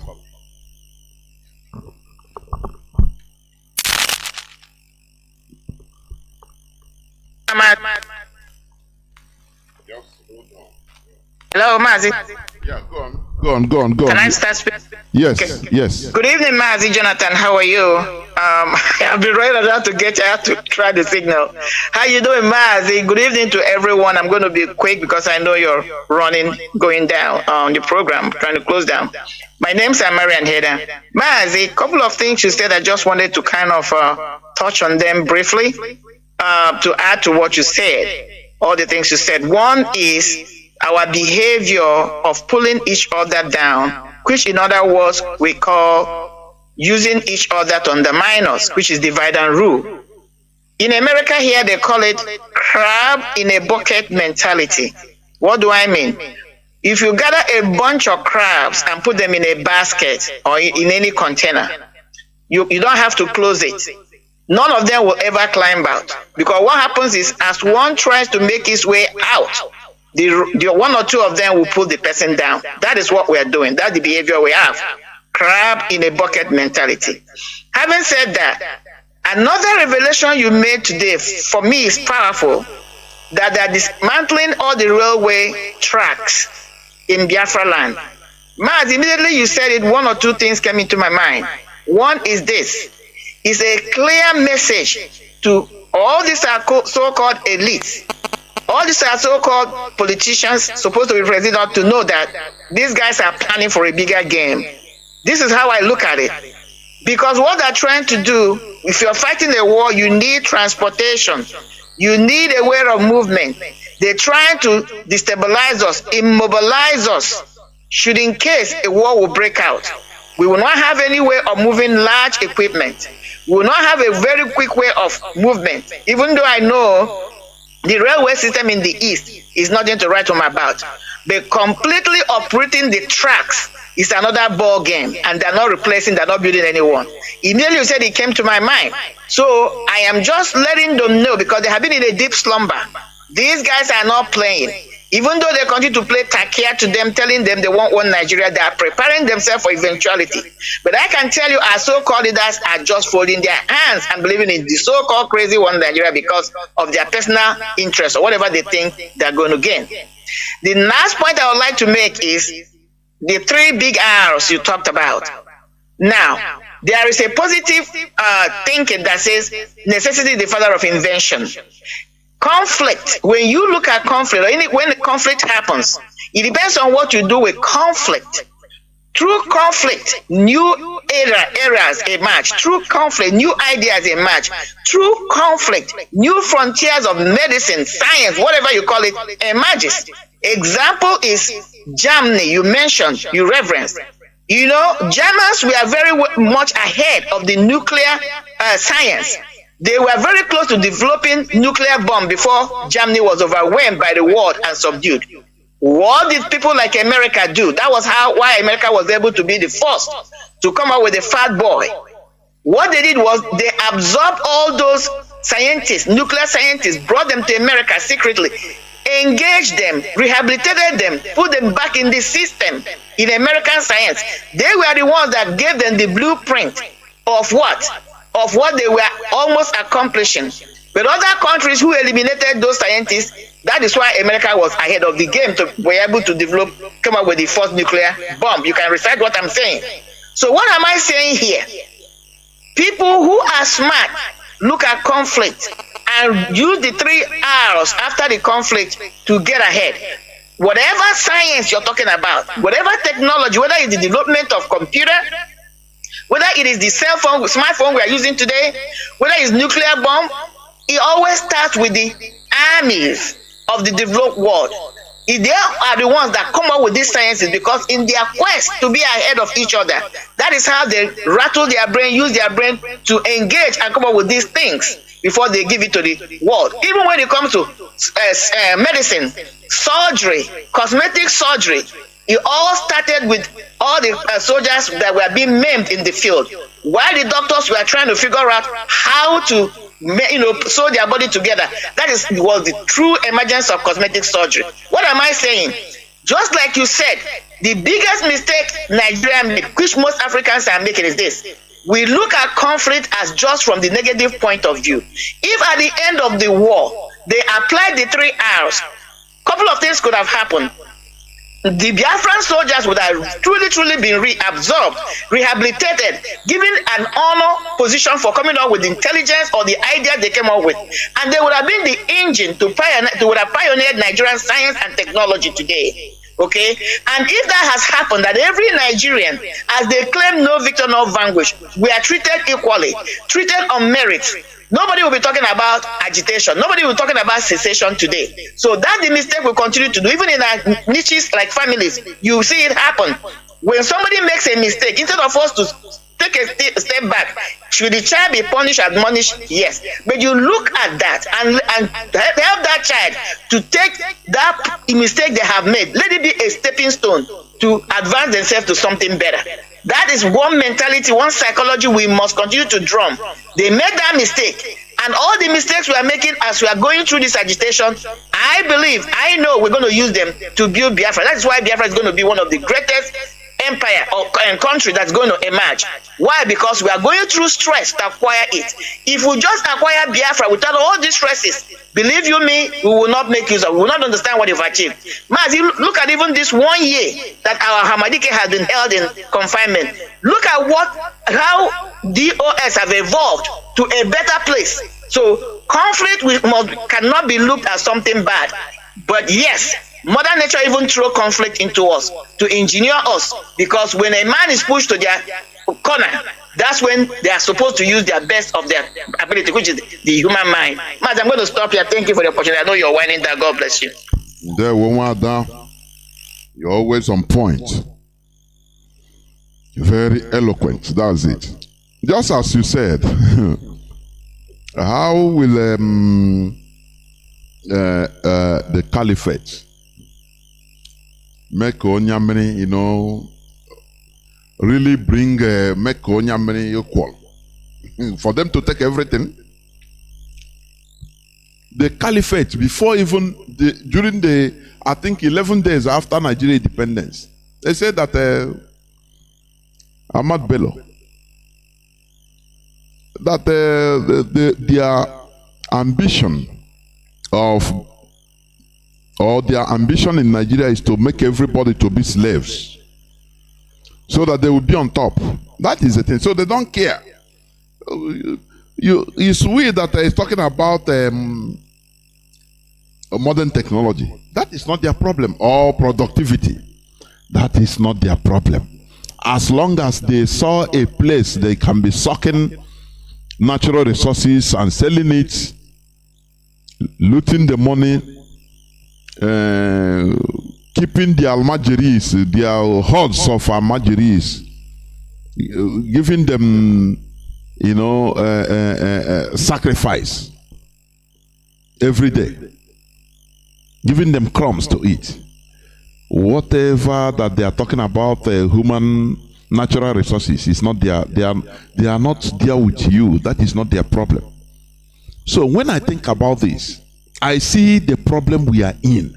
We are in a very huge mess. I didn't understand how our politicians don't understand this. When I see Peter Obi, as intelligent as he is talking about changing Nigeria, progressing Nigeria. I laugh. I laugh in Latin. Even people that are supporting him out of emotion. I say, so these people, can't you people even reason? I cannot understand. How can you all of a sudden you turn Peter Obi enters office and Almajiris will disappear and they become educated in order to be productive? How? How is it possible? Something Britain cannot do.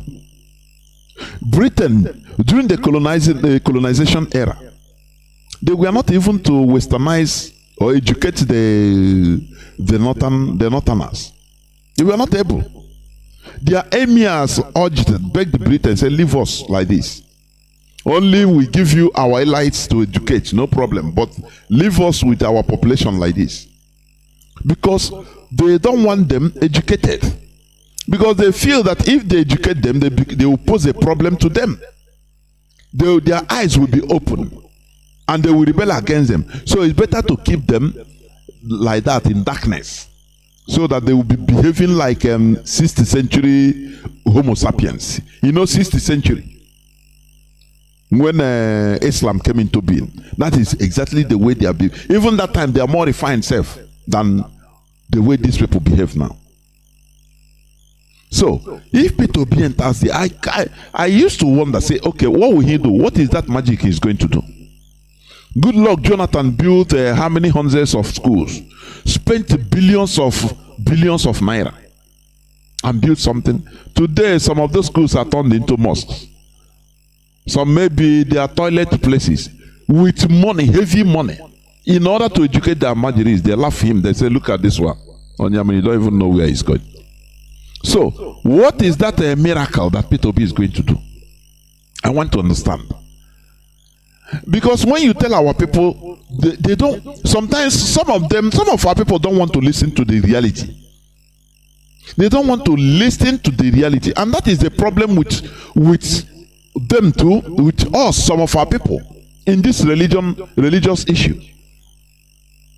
So this thing, I was born, my father was a catechist, and so I was born and brought up. So are you telling me that this and that is not true? It is not that that it's not true, but they don't want to believe it. They block their mind, say, no. Why are you no, it's our brother, let us vote for him, anything. I say, can you see this type of people? If not in the primitive era.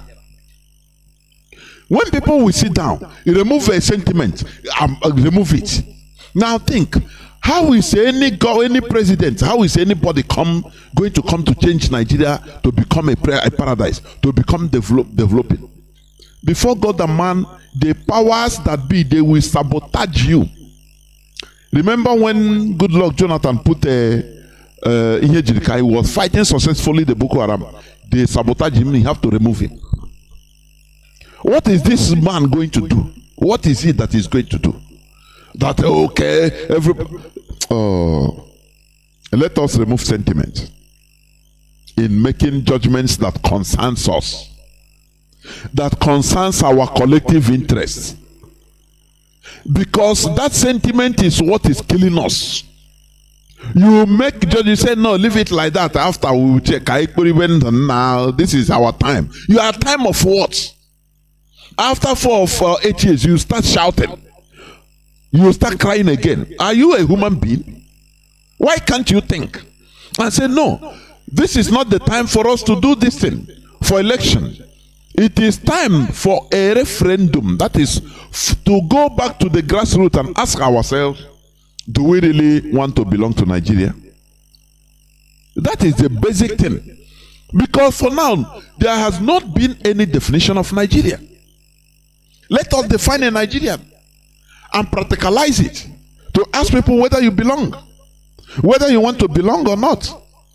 That is a start. Not using sentiments. What is a Nigerian? A Fulani, they tell you that every Fulani in this world is a Nigerian. The doors and borders are open. Or it's a Nigerian. Well, you come, you don't need even paper to enter Nigeria. You don't need, and you ask, okay, and you are defending Nigeria, unity of Nigeria. Now you ask, who is a Nigerian? What is the criteria of being a Nigerian? That is what we want to ask ourselves, which is the most important question. You ask through referendum, do you want to belong to Nigeria or not? Yes or no? Not being there and a foreigner from Britain. Catherine Aliang will be telling you that no, you have to be as you are. The unity of Nigeria is should not be negotiated. It's not negotiable. And you ask, that unity of Nigeria at whose cost? At our cost. And you agree, okay, I agree. As a chicken, a sacrificial chicken, and the whole animals gather and say, okay, the chicken will be used for sacrifice. Okay, for peace to reign, I agree. What type of peace is that at our expenses? At our expense. What type of peace? Doesn't the Southern Sudanese, do you think that they are crazy? They don't want peace? They don't want peace to reign? Do you think that they are crazy fighting 39-year-old war for 39 good years? Do you think that they are crazy? Because they don't want peace at every cost, at their own cost. Not what these useless Igbo fulefus, we call politicians. They want us to, anything peace. Oh, we want peace. At our cost, to kill us. To kill us. To destroy our farmland. To destroy our talents. To destroy our school system. Just for peace to reign. Are you not stupid? Remember, we can never allow all those people to dictate for us again. As our brother said, in 100 years, you cannot defeat IPOB because we are prepared. We are prepared. Guys, we stop, all of us perish. So we continue. We continue. Our leader must be released. I've been saying it. Okay, that is the only thing I have to say. Our leader must be released for peace for at least negotiation to start. But when you block, they hold you here. You say no. It's a court that we decide. Now court decide. Say no. I cannot. No, it's this. What do you want? You are testing our resolve. That is it, and it will affect everybody. I assure you that. Biafra is our religion. Biafra is where we worship. Biafra is our mode of life, our identity. Without Biafra, we are nothing. Therefore, thank you for listening to this program. From me, Mazi Jonathan Chinedu, from here, it is simply good evening. Ably led by Saint Mazi Nnamdi Kanu, whomly called on traditional rulers, aka Ndeze, town union, churches, villages, kindreds, Ndiamala, and all paternal and maternal homes to beg hear our voice and hear our cry in this request to please do the needful now before it is too late. We ask all the people involved to beg, try and bury all the corpses we scatter all over Biafra land. For this one, they should say if they bring us spiritual and physical problem, and now we they suffer, we don't know. When you know the root cause of the sickness, the treatment now don't dey easy. I beg my people. Now we don't sabi the cause of the sickness. IPOB don't come with the solution. The research wey you do show say some dead body don dey up to 1 year, 3 years, 5 years, and the death count na human being we go bury or na firewood. Everybody wey this one concern, we IPOB dey beg una, abeg make una do something because anybody when person start the journey, when he never reach the destination, in heart no go come down. As we never bury our people, our heart never come down. All the obnoxious high burial demands, competitions, effigy from churches, Ndiamala, Omona, in-laws, maternal and paternal homes, when they cause this delay and wahala for our people, I beg, make una try do something. Now all these things they cause, then they build mortuary, like said in they build joint, church, filling station everywhere for Biafra land. I beg, mortuary, na factory, na children's amusement park. No. A stitch in time saves 9. We dey call therefore say make everybody try for 3 days when your person kaput, make una bury am. After una go do the ceremony, una go do the effigy wey follow am. Churches, traditional rulers, and other people that matters, abeg, make una chook mouth and chook eye and help us for this matter. Because the person when they pursue cow, they call him name. If you no hold the medicine, he go hold the thing when they dose the cow. Now we dey call una, and the one una talk, he go stand. I beg my people, make we comot this danger, comot our people from bondage. If una no do something, we the indigenous people of Biafra under Mazi Nnamdi Kanu no go waste time to do the needful so as to remove the yoke and our people from bondage. And soonest we go begin the closure of many mortuaries for Biafra land. The only dead body when we want make it there for mortuary, now the only one we get case with them they treat. And after they don't finish the whole thing, settle everything, make them bury them. Mortuary no be factory, mortuary no be industry, mortuary no be amusement park again, no be recreational center, no be children's park. Remember, person wey sell land burying dead body don bury 2 corpse. Shey you never know. Now we be the owners of the land, and we don tell una the time to cleanse our land now. Make una do the needful. Our land go dey calm and our ancestors go happy wherever dem dey. Na the indigenous people of Biafra under Saint Mazi Nnamdi Kanu they bring una this message. Please, our heart dey bleed to save our people. Thank you.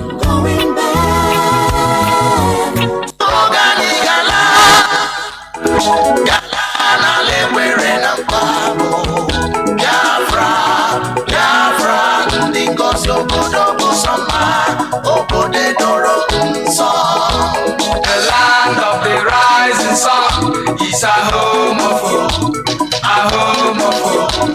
the Biafrans. The fire of the eastern land is a promised land, a blessed land of the Chukwa Biafra. Emeka unusi Biafra, Emeka unusi Biafra kaimara.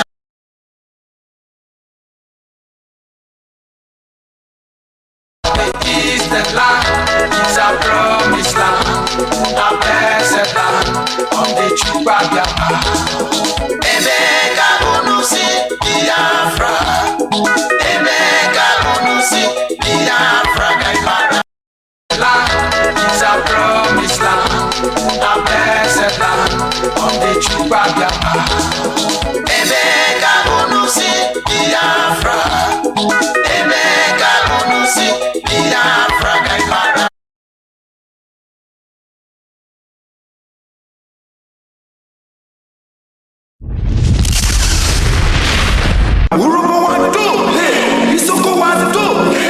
Hashtag we are one family, indivisible. Under Chukwu Okike Abiyama, we are the people of the East.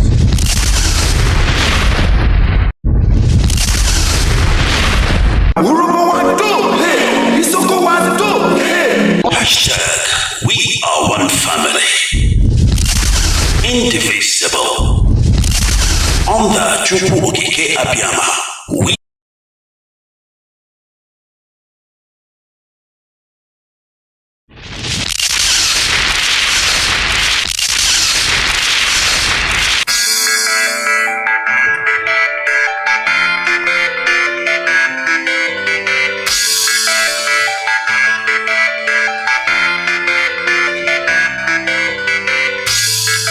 Radio Biafra. We saturate the whole of Biafra land. Wherever you are, just touch the dial 102.1 FM. Olu, Owerri, Enugu, Anambra, Abakaliki, Nsukka, Asaba, and many more. Radio Biafra. We got you covered.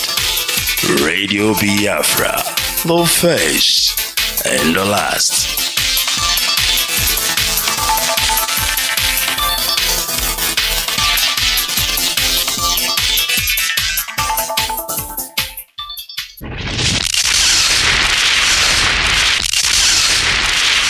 Good evening, great Biafrans, wonderful people and beautiful people. Permit me to welcome you this evening. It is indeed a great day, a day that Chukwu Okike Abiyama have made. And of course, we have come this evening to do the noble. All right, this evening, of course, it is indeed a great evening because this evening we will be having the erudite barrister of IPOB. He is a senior counsel of IPOB. I must try as much as I can to get this straight, to get it correct. Very, very important. But I will be having Barrister Ejiofor.